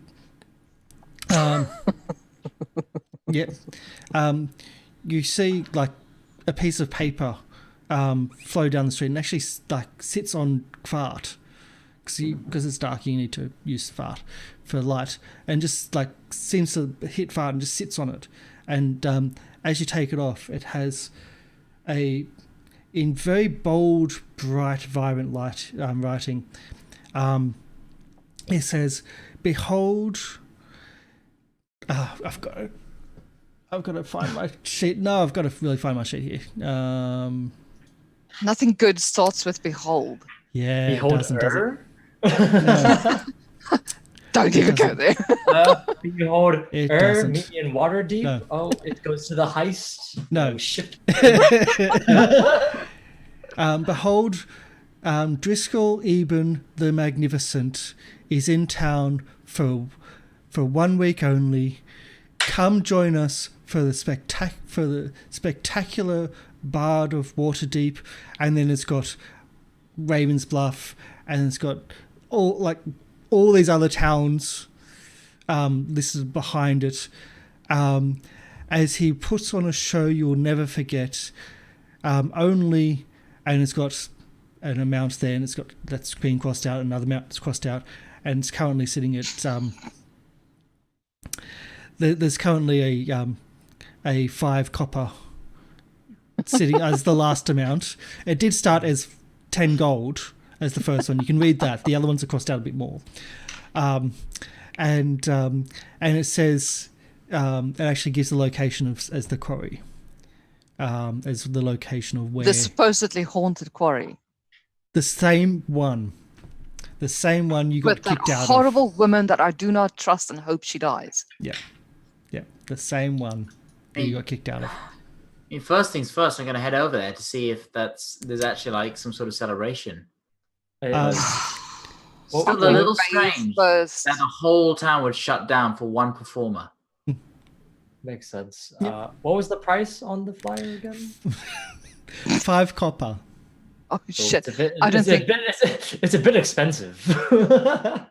it's a bit Oh my God. expensive. Are we that poor? I have a I gold. may have to get someone to pay for me. Oh man, you guys are so poor. Really? No, Oh, no, you can't be one that poor. gold, but I'm not going to use that. I have There's a gold. no way. You I got have a gold 20 Yeah. You got I 20 have gold. 60 copper, but no.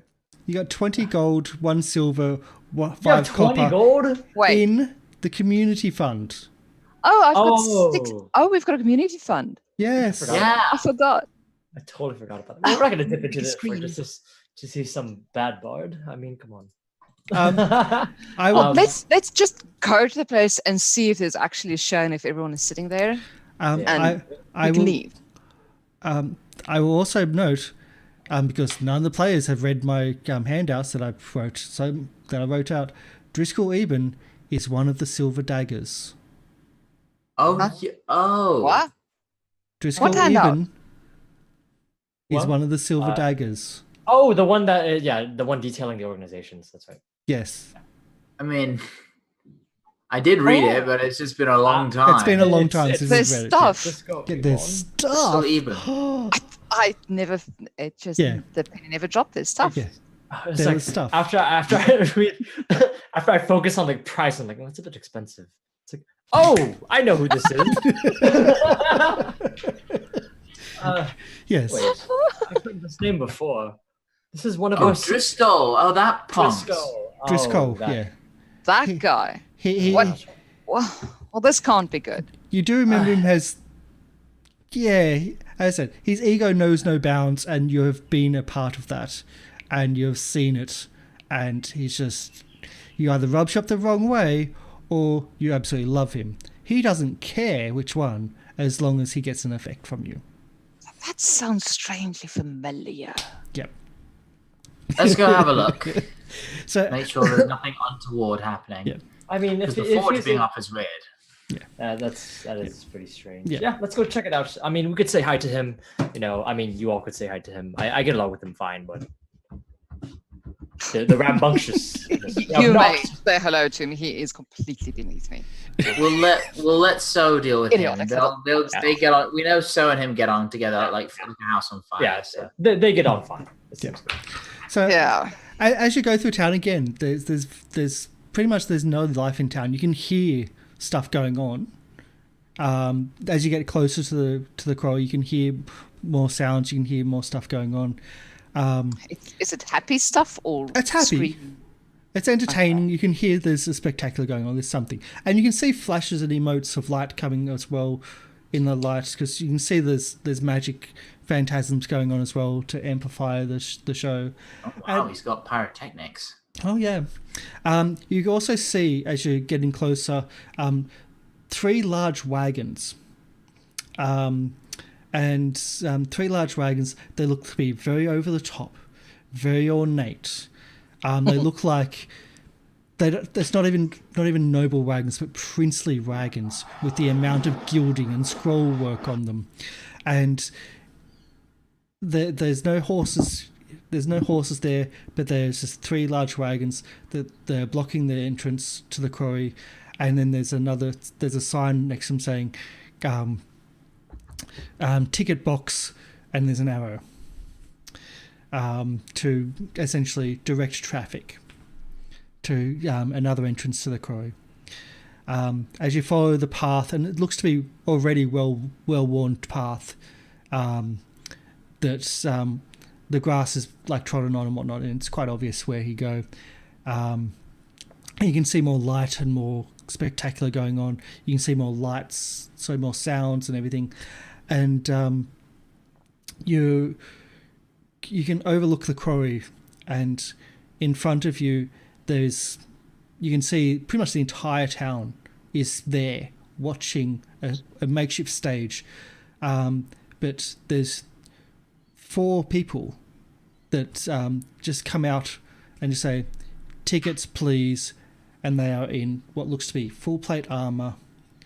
They have what looks to be halberds on their, like, pretty much readied, or not ready, but at the ready if needed. And one of them just says, "Tickets, please," and holds out his hand. He seems As a in bit payment. excessive for just a simple performance, but sure. Actually, the we first are thing I part do of the first- Rusty Daggers. yeah, We don't need tickets. take out the silver dagger. Oh no, we're part of the, we're part of the same group as Driscoll. They invited us. The same person was saying, "So you're a part of the Rusty Daggers and the Silver Daggers?" No, Which we're one? part of like silver daggers. But How the on rest- earth would but you know the she name just said Rusty Rusty. Daggers? Yeah. But she just said How would I Rusty know that? Daggers. oh, well, Who no. did? Oh, sorry, Me? no. Rusty, Sorry, Robold. But the dwarf just said Rusty Daggers. You just said you Silver should have Daggers. So said which silver. one? You said Rusty. Oh, sorry. Yeah, Okay. you did. In silver. So you're part of the Silver Daggers. Well, Yes. it's still 5 gold. Gold. 5 gold. Copper. Flyer, copper. Flyer said copper. Oh, that I- was a mistake. That was a mistake. And he looks at your Yeah, the weapons. flyer's Go, also a mistake. It's 5 copper, dude. and he looks at your weapons. Go, that's 1 gold. I think 2 copper. 1 gold. 2 copper. I think 2 coppers. So- I'm gonna have a look past them and actually just kind of see what kind of performance is going on. And one of the soldiers just Is it so moves going to try slightly and to block your sneak while view. I'm getting their Just move slightly to block your view a little bit, just Well, like a I child listen would. then. Just like I'm a just child trying would. to. You hear a big cheer go up, but you don't see what the cheer was about. There's no vocal of like cue of the cheer. It must be something they saw. 1 gold. 2 copper. 5 copper on the flyer. It's And false tell your advertising. boss. Yeah, tell your boss it's false advertising. Plus, we know Driscoll personally. I would assume that we would be able to go backstage to even view it in a better position. We know him personally. Well, if you know him personally, you can get the money back off him. 1 gold. Oh, wow, you haven't worked for Five long, have you? silver. 5 5 silver. copper. 5 I'll pay. copper. I'll pay 5 silver. Oh, oh, Welcome to the spectacular. Please watch your step. As you can see, there's stairs now that have been are built to go the down the side of gods? the quarry. Are the gods human? They are human. The one that's speaking doesn't look the smartest. Doesn't look like he cares. You know from your training that they're not really well trained guards, if they're anything. Yeah, full plate. Do an insight check. Insight Okay. check. Oh, And the other 3? Or are they just kind of same? There's something wrong about the armor, but you can't really see properly in the night to what's wrong. 5 silver. You know, If you know the great Driscoll, get your money back off him. well, that's not how Driscoll operates. What are you talking about? Do you even know him? Driscoll is a man who keeps to his word, and we were told that we would get in for the advertised price of 5 copper. Here, who has the flyer? You have the flyer? I think Kip just walked off with it. No, I didn't take it. Okay. Robold had it. Okay. Yes, so I give it back to Kadan. It's 5 copper here on the same price. And I will tell you this. If Driscoll finds out that you did not let us in, his best friends from the Silver Daggers, his younger proteges, then I would think that it would be a problem. I think the 5 copper is fair. And if there's more to be charged, we'll come back. I'll say sorry on my name of Kadan. I will say sorry. I will pay you the 5 gold. I'll throw in a bit extra for you. But 5 copper says on the flyer. So the 5 copper, if we're wrong, we're wrong. If we're right, then you can get out of 1 silver. It's 5 copper. It's 1 5. Here. And I just kind of take out my 6, and it's like, here's the 5, You only get 6 the copper. 1, the 1 6 for you, copper. my buddy. And I just kind of put the 1 in his armor plate, just kind of like right where his neck is. It doesn't Drop it in. chink. It doesn't It's like- chink. The copper doesn't chink as you put it in his armor. Well, we both are a bit hollow today, aren't we, friend? And just kind of start walking by. Put the 5 in his hand, put the 1 in his fake armor or something, walk past, follow Kip. Yep. 5 gold. I'll take my 5 copper and sort of give it over. And it slipped. I'm like totally sorry, but there's 1 to 3. I'm going. So I leave the copper there, but He'll accept it. He'll just let you go.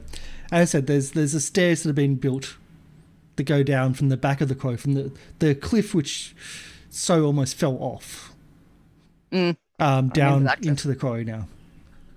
And as you're going down, you can see what the cheer was about. There is a beautiful maiden lashed to a frame, and there's daggers sticking out of the frame where a young dashing man under a spotlight is throwing daggers and getting close to but always missing the woman. And every time a dagger hits, there's a huge ooh, and then there's a huge cheer as they notice that it's not actually hurting them or hitting the woman. And they're getting closer and closer and closer until another figure comes out, puts an apple on the lady's head and sits just above. And the dagger thrower blindfolds himself. And one last dagger, again, thrown and splits the apple, and the huge crowd erupts, and the scene closes. And you get to find your seats. The entire crowd is the entire town. They're all here. You see that half of the quarry is actually, or not half, but a good section of the quarry is actually almost a backstage, like curtained off and shielded a little bit. And then another person comes out, and it's a big change of pace where the first was like sideshow, and now this is more classical acting. And then as the night goes on, there's music that happens, and it's just a broad range of bardic skills. And there seems to be several different actors there that comes out until finally Driscoll Eben comes out to a huge raucous applause. And he starts singing and starts doing some higher end stuff, maybe even noble court or noble or princely court type stuff at the end of the night. And what would you like to do throughout that time? I'm gonna go and sit up on Ward. Presumably Ward's in here with us. Yes, Ward will. Yes, and I just got to follow. Thank you. I don't know who it is, but thank you for the cheer and the follow and the alert. That always scares the crap out of me, and I didn't see what it was. But thank you. God, that always scares me. For the follow, Miss Lube. Thank you. Thank you for watching. Thanks for the follow. Thanks for the support. So yeah, as yes. as the performance is coming to an end. Well, first of all, I assume I have to get up on Ward's shoulders to be able to even see anything. Ward's okay with that, and he'll just hold you up. Or yep. And just at the end, as he presumably turns to bow, I was just trying to get his attention. Yeah. Like say, hey, look, it's us. He doesn't seem to have noticed. Like, he doesn't seem to have noticed you. Doesn't seem to pay any attention. You're making it like you're definitely visible, but it seems to pay no heed. Everyone slowly goes away and starts drifting around. They're talking about it. Oh, I wonder what he'll do tomorrow night. Oh, did you see what he did last night? And it's as if this has been not a one-off, but there's been multiples of this going on, and there's like they're talking about different things, different death-defying feats, and the magic being used and things like that. The kids are just totally enamored, and they're also, some of them are holding what looks to be signed playbills or things like that. It looks over the top in a small town like this. And some of the quality of the stuff is really over the top. There was lowbrow humor in there too, but there's also high-end humor and high-end quality of entertainment. But as people are starting to drift away, a robed man comes to you and says, "Yes, our master will see you now, and your friends. I think we saw them in the crowd. If you come to the..." Well, actually, he's coming down from the show. There you go again. Yeah, he may not be able to see you now. Actually, if you meet us at the inn, we're at the top level of the Swinging Sword Inn.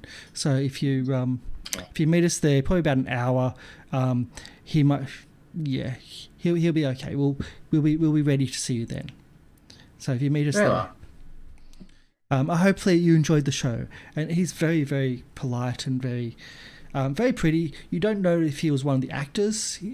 But he's very well spoken, and certainly not the people that are above stopping you from getting in and trying to extort money from you.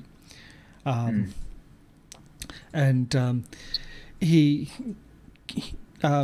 bids you good night, and the master will see you later. He doesn't call him by name; he just says the master. Or my master, or sir. And as everyone slowly goes away and disperses, is there anything else you'd like to do, or? I just kind of whisper to everyone, like, man, Driscoll's always over the top. He's gone a bit better. Did you agree? I think. This is excessive for him. Even for him. I wonder how much he spent to hire. Did you see that assistant?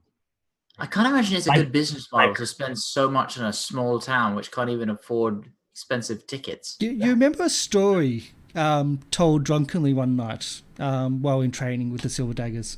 You can't remember who told you. I think you think it may have been Burlock the Dwarf that told you, their engineer, about a time where you remember him being forced to make a public apology to a duke, and you call him something about spending 100 gold to enlist every person that would be a town crier for the day to publicly apologize over the top and describing the insult of the Duke in detail, and why the Duke was so pained and forced the apology as part of his apology.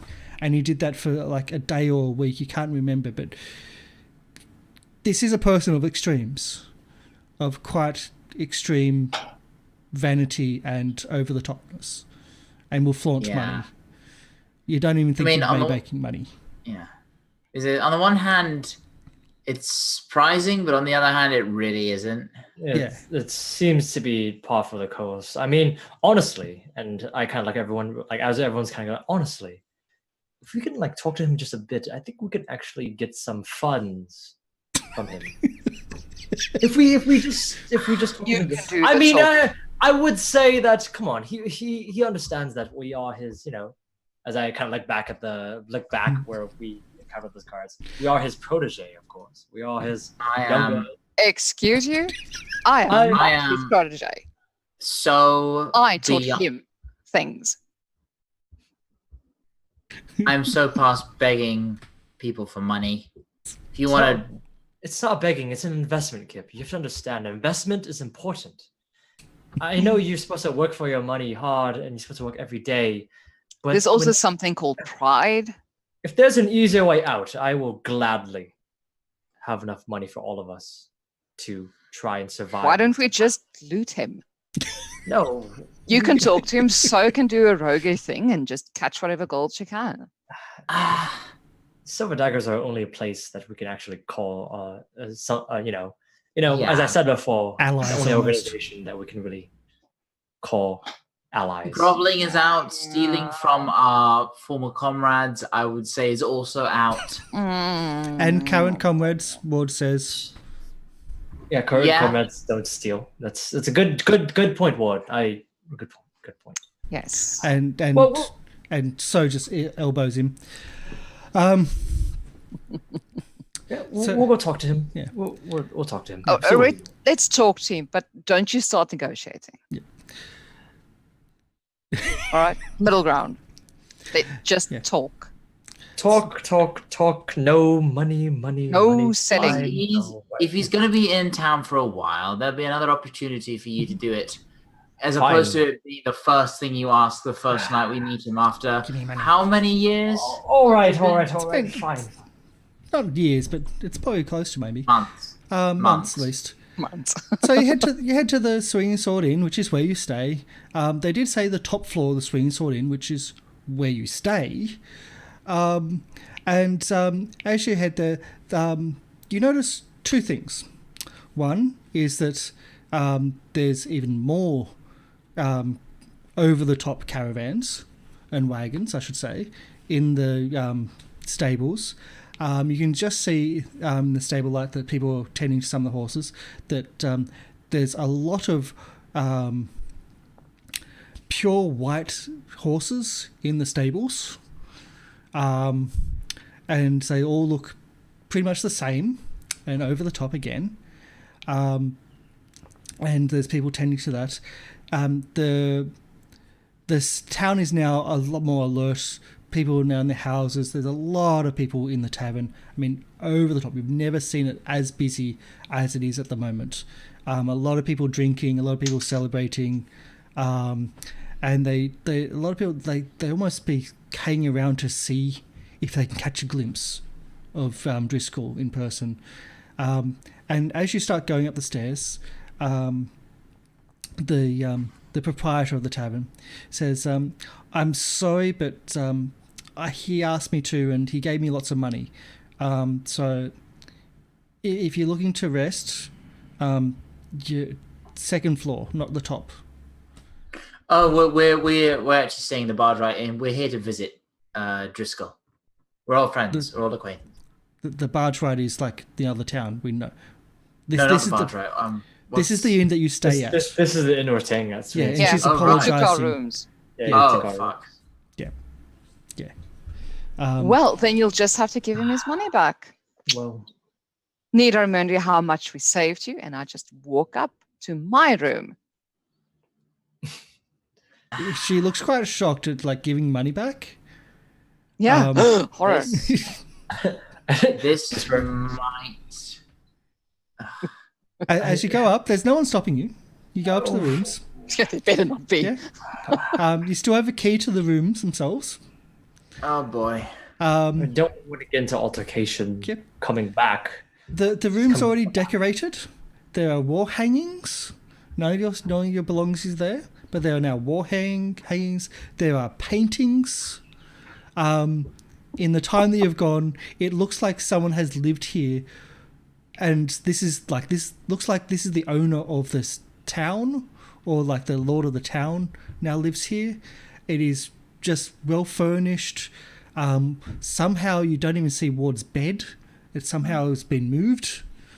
The giant bed that he has been moved, and even the furnishings. There's like new furnishings there.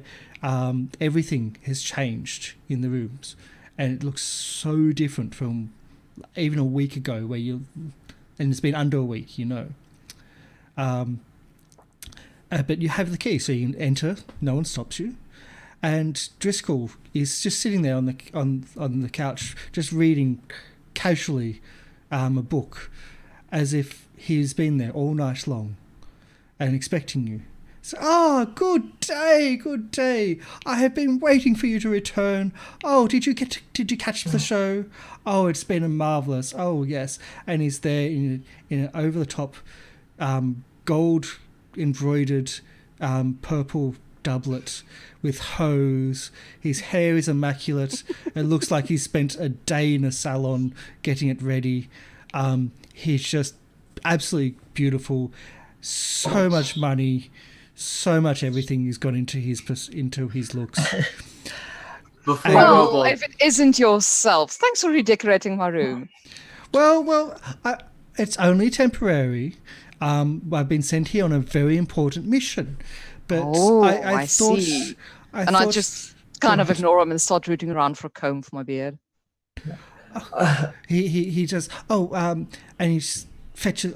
I'll get one of the servants to fetch that, and yes, as he understands kind of what you go. So I thought that I thought that I'd come and ask you for a mission because the Silver Day has been approached for something in Waterdeep, and it's in this location, and we did put our hand up to say, look, we've got people here. Why don't you ask the locals to do it?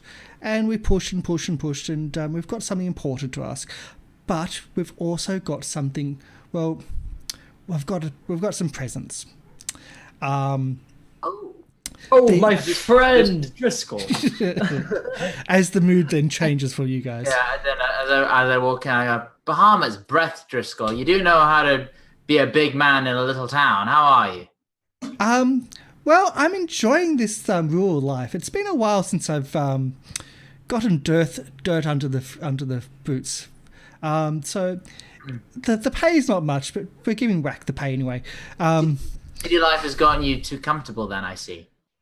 Oh, it's just been a while since we've drawn a sword, and we're doing.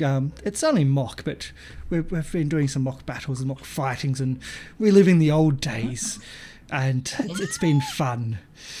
You can see some of the paintings now that you see in the room actually has Driscoll as in the paintings, and it's like, oh my god, can this person be even more vain? But presents. White or black, and he doesn't give any indication of what, just white or black, and he's really excited. I would prefer white. Okay, so some of you are going to be disappointed, some of you are not. Good. At least, I fought hard, I got outvoted, and I went, well, no, let's just, you need to be uniform, you need to show yourselves. No, I don't mean putting on uniforms, no, that's just silly. Riz said that, and we just, yeah. He's going to find surprise in his shoes later, while I'm gone. But anyway, let's go downstairs, and he's really super excited, and he actually takes you by the hand, and takes you downstairs, and who by the hand? Whoever's even close to him. So he'll take multiple people, and just and instead of going out the front, he actually goes out the back door. He's polite to all the staff because you have to go through what used to be the kitchen, and says, now, as I said, got outvoted, but I wanted to give you a present. I wanted you to look the part. So these are yours. And he points to the stables, which are now closed. I was like, oh, damn. And come on. And he goes to the stables and does a quick incantation and lights up, does a light spell. And you can see in the stables a row of white horses, all pristine, all beautiful.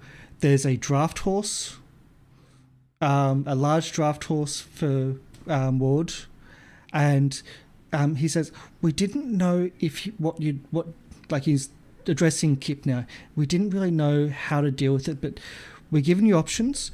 And he says, "Look, there's a pony, or there's a riding dog. We just didn't know. I don't want to offend, but either one, and we can take the other one back. Well, if it's the pony, he may end up in the glue factory, but either way." I give So the side eye and say, "I'll take the pony." Okay. So just nip that in the bud immediately. So we thought that Thank you. it'd be more uniform.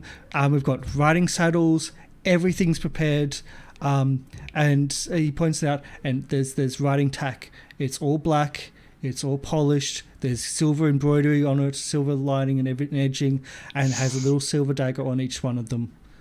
My God, you really didn't need to do this. This is a bit much. Thank you. Well, let's just say that I won well at the horses with someone else's money. Right, don't keep yourself out of trouble. Oh no! My God. No. Subsequently, keeping us out of trouble, out of your trouble. Lord knows what you get up to. Carr doesn't know money. He doesn't actually understand what it is. So I'm his financier. I keep him. I keep him fed. If he ever wants anything, it's okay. I make sure he doesn't want for anything. He's never actually wanted anything, but I once bought him a hat, but he didn't know what to do with it. So that's the only thing I've ever really bought him. But yes, the horses are yours, the tack's yours. You can name them what you wish. That's up to you.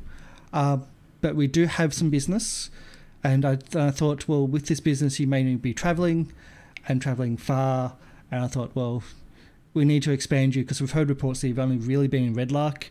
There was something about Barge Right In, and there's... we don't like to talk about Barge Right In. Yeah. That place is not a good place where the good things happen. Let's just say that we found...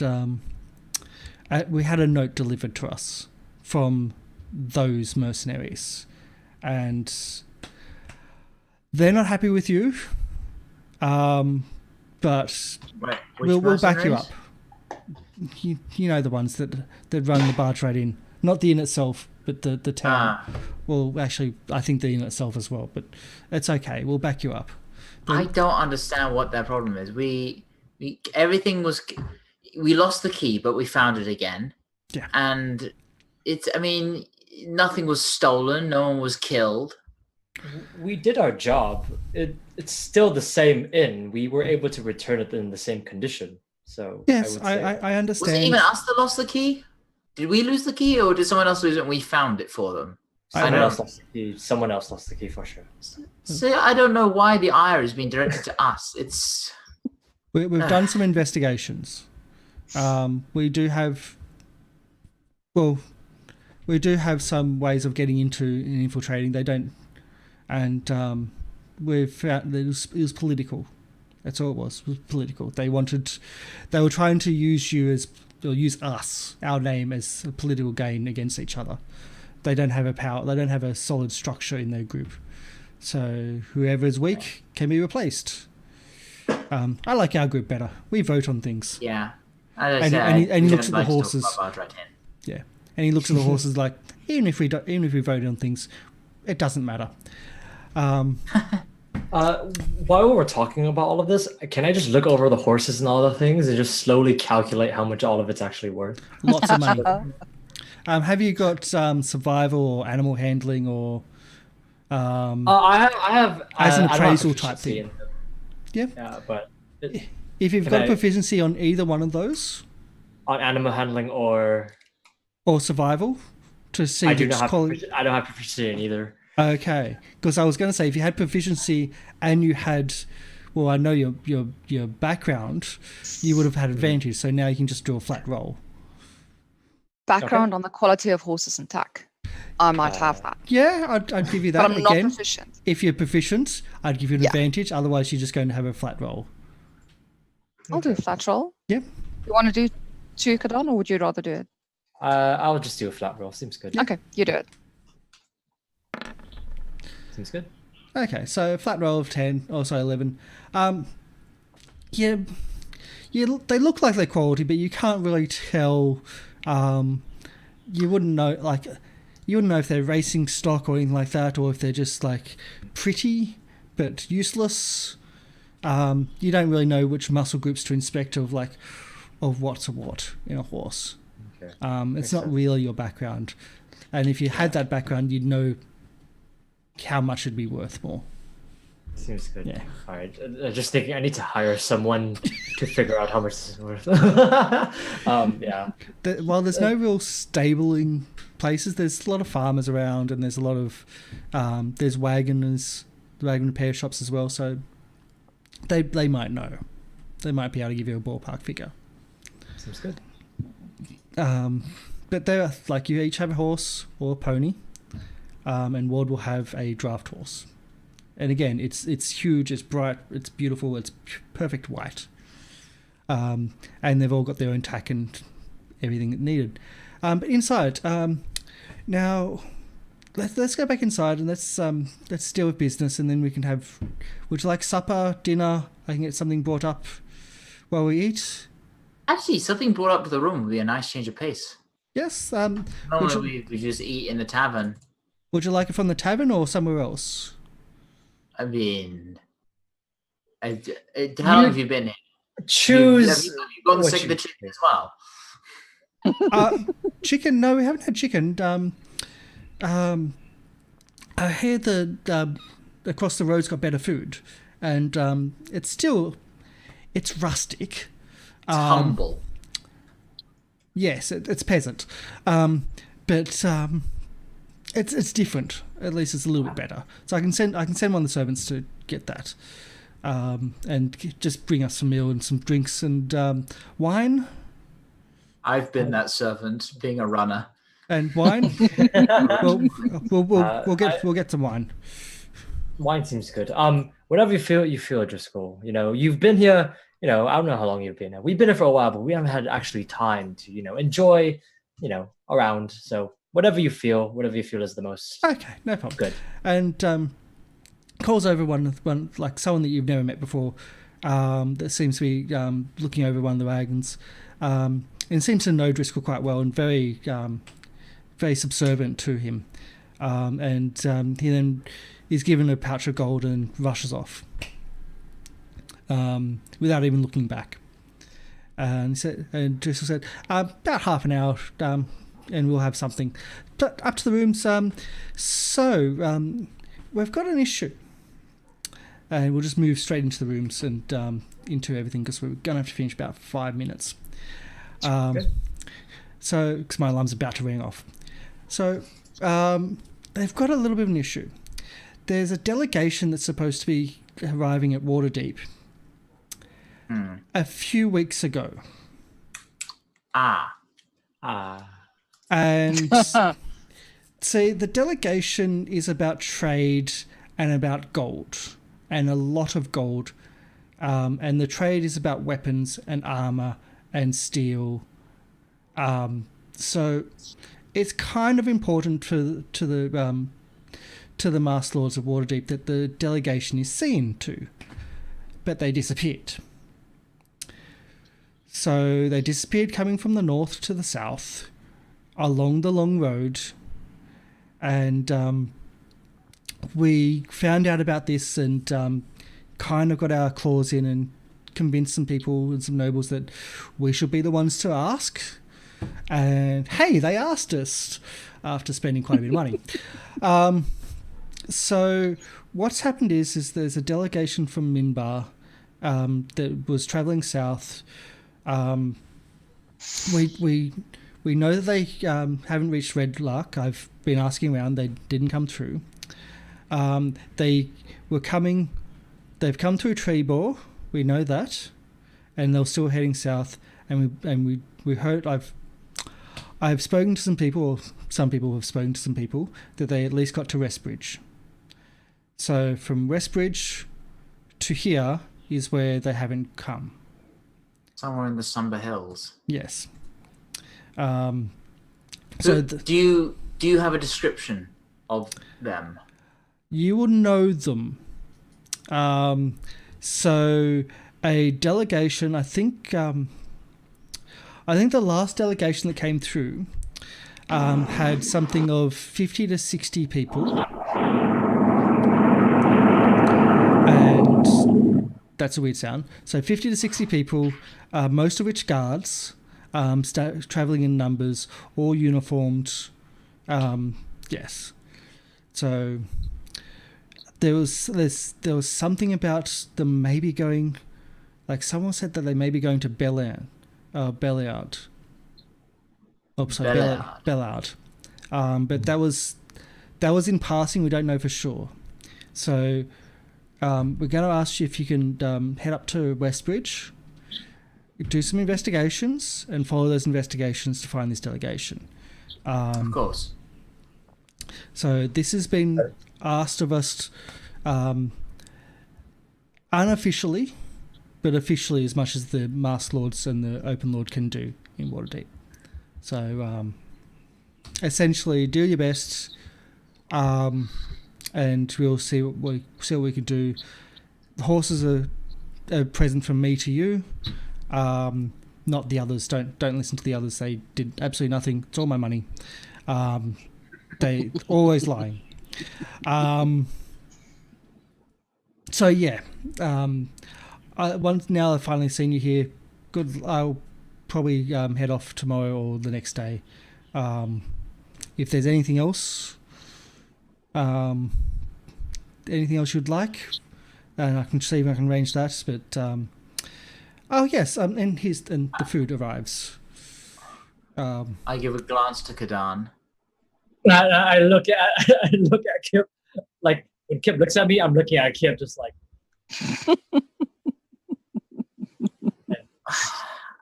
I mean, you've already been so generous. The food arrives, and it's not just like a plate of food.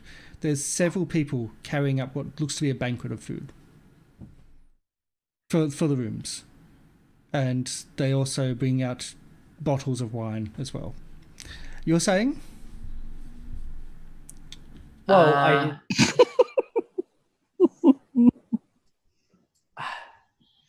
I look at Kip straight in the eyes, and I'm just like, go on. Oh, Driscoll, my friend. I haven't seen you in such a long time. It's been such a long time. I go to give him a hug, like a really big hug. Oh my God.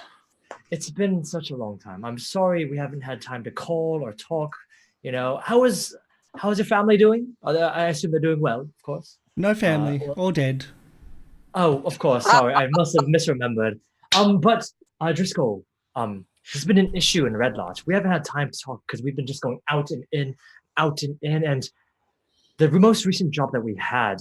One of the servants giggles at the in and out joke, but we'll X-card it there. It doesn't matter where we've been or what we've done, but the only issue is that we've actually ran out of enough funds to keep going. Like, not run out, sorry, it's wrong turn of phrase.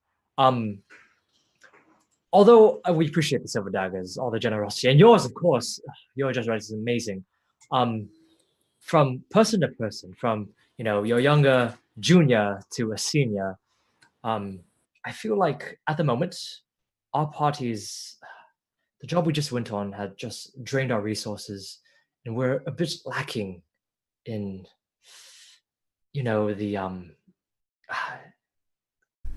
I think what he's trying to say is that we're low on funds, and at least I'm all right, but some of us here have it's been a tough couple of months. It's been tough. We've been not negotiating very well our jobs, and a lot of the times that for the good of the people, of course. But if we just keep continuing on like this, I don't think we can sustainably keep going. But it's awkward to ask. I know it is, but forget it. Forget about it. It's fine. Don't worry. Thank you, Driscoll, for your generosity. It's all good. So if you're not negotiating well, this is a learning stage about you to negotiate well. If I give you all this, if I give you free money, then you're not going to learn about things. And you're not going to steal the things that you need. Now, if you're going to steal the things you need to not get caught, of course. That's what Penrod is learning. But you need to be able to be independent, and you need to be able to be looking out for yourself, to build yourself as your own brand. If you're not going to be able to build yourself from scratch, even with our support and our name, then you're not going to make it. So I don't know if we can. Well. Oh no! Don't worry, Driscoll. It was a mistake asking you, anyways. It's fine. We know that the generosity is enough. Generosity has been given. Thank you so much. And I go over to shake his hand. Thank you very much. And he says, "So, what was the last payment of the last mission that you did?" Nothing. No gold. A ring. No gold. A single ring. Which... Kick kobold. The kip in the ankle. And a ring. Which I'm not sure. So's wearing it on her thumb. And she's hands behind her back at the moment. But we'll leave it there because that's my alarm to go. I need to go pick up my little goblin. So, unfortunately, I have to leave it there. We'll have to call it a day with you trying to beg for money. It's not begging if they give it to us of their own will. It's just letting them know the circumstances of us. That's all it was. You've got to play it cool. I can just see like the silver daggers riding out on the pure white horses into the sunset, and Kadan. And then selling them. No, and Kadan on a mule. Because he sold his horse. If the asset rich, cash poor. Yeah. Asset rich. Yes. Well, you don't know about asset rich, and you don't know if how much the ring is going to cost or anything like that.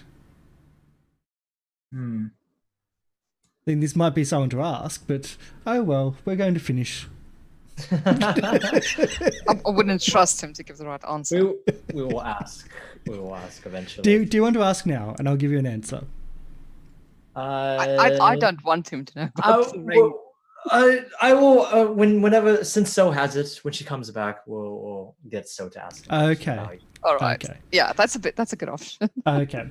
So we're gonna have to finish it now because, as I said, that's my alarm to go pick up my little goblin. I've got about 10 minutes to pack everything down, which I still can do, but still, yeah.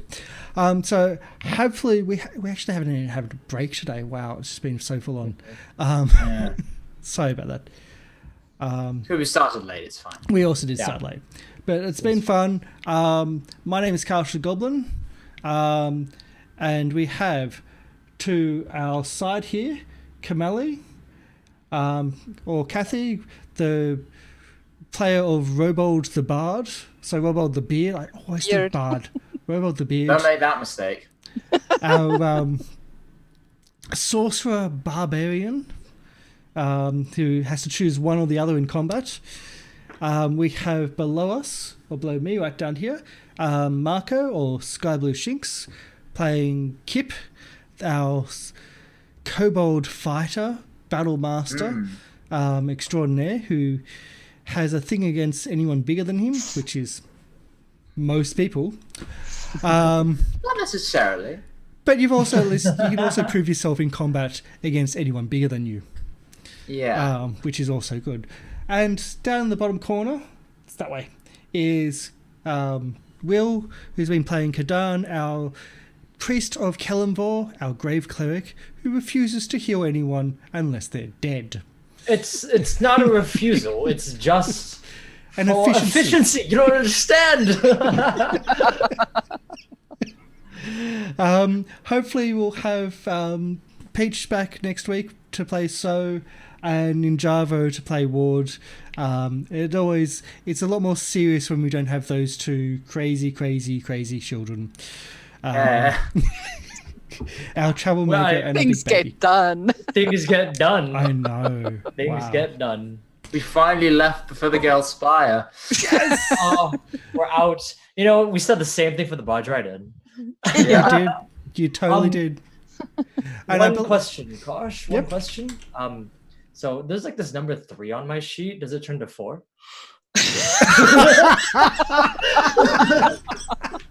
Wow, that's subtle. That's really Yes, your subtle. exhaustion goes from 3 to 4. It's really subtle. Okay, so I think with the leaving of the Feather Spire, I will say this: I believe the talk was once we're going to go up a level, we'll come back and we'll kill them all. I believe Oh no, that was said- referring to the Manticore. that was referring to the Featherdale Spire on several occasions. Yeah, tomato. I didn't mean that personally. Yes. Welcome to 4th level. Yeet. What? Really? Oh.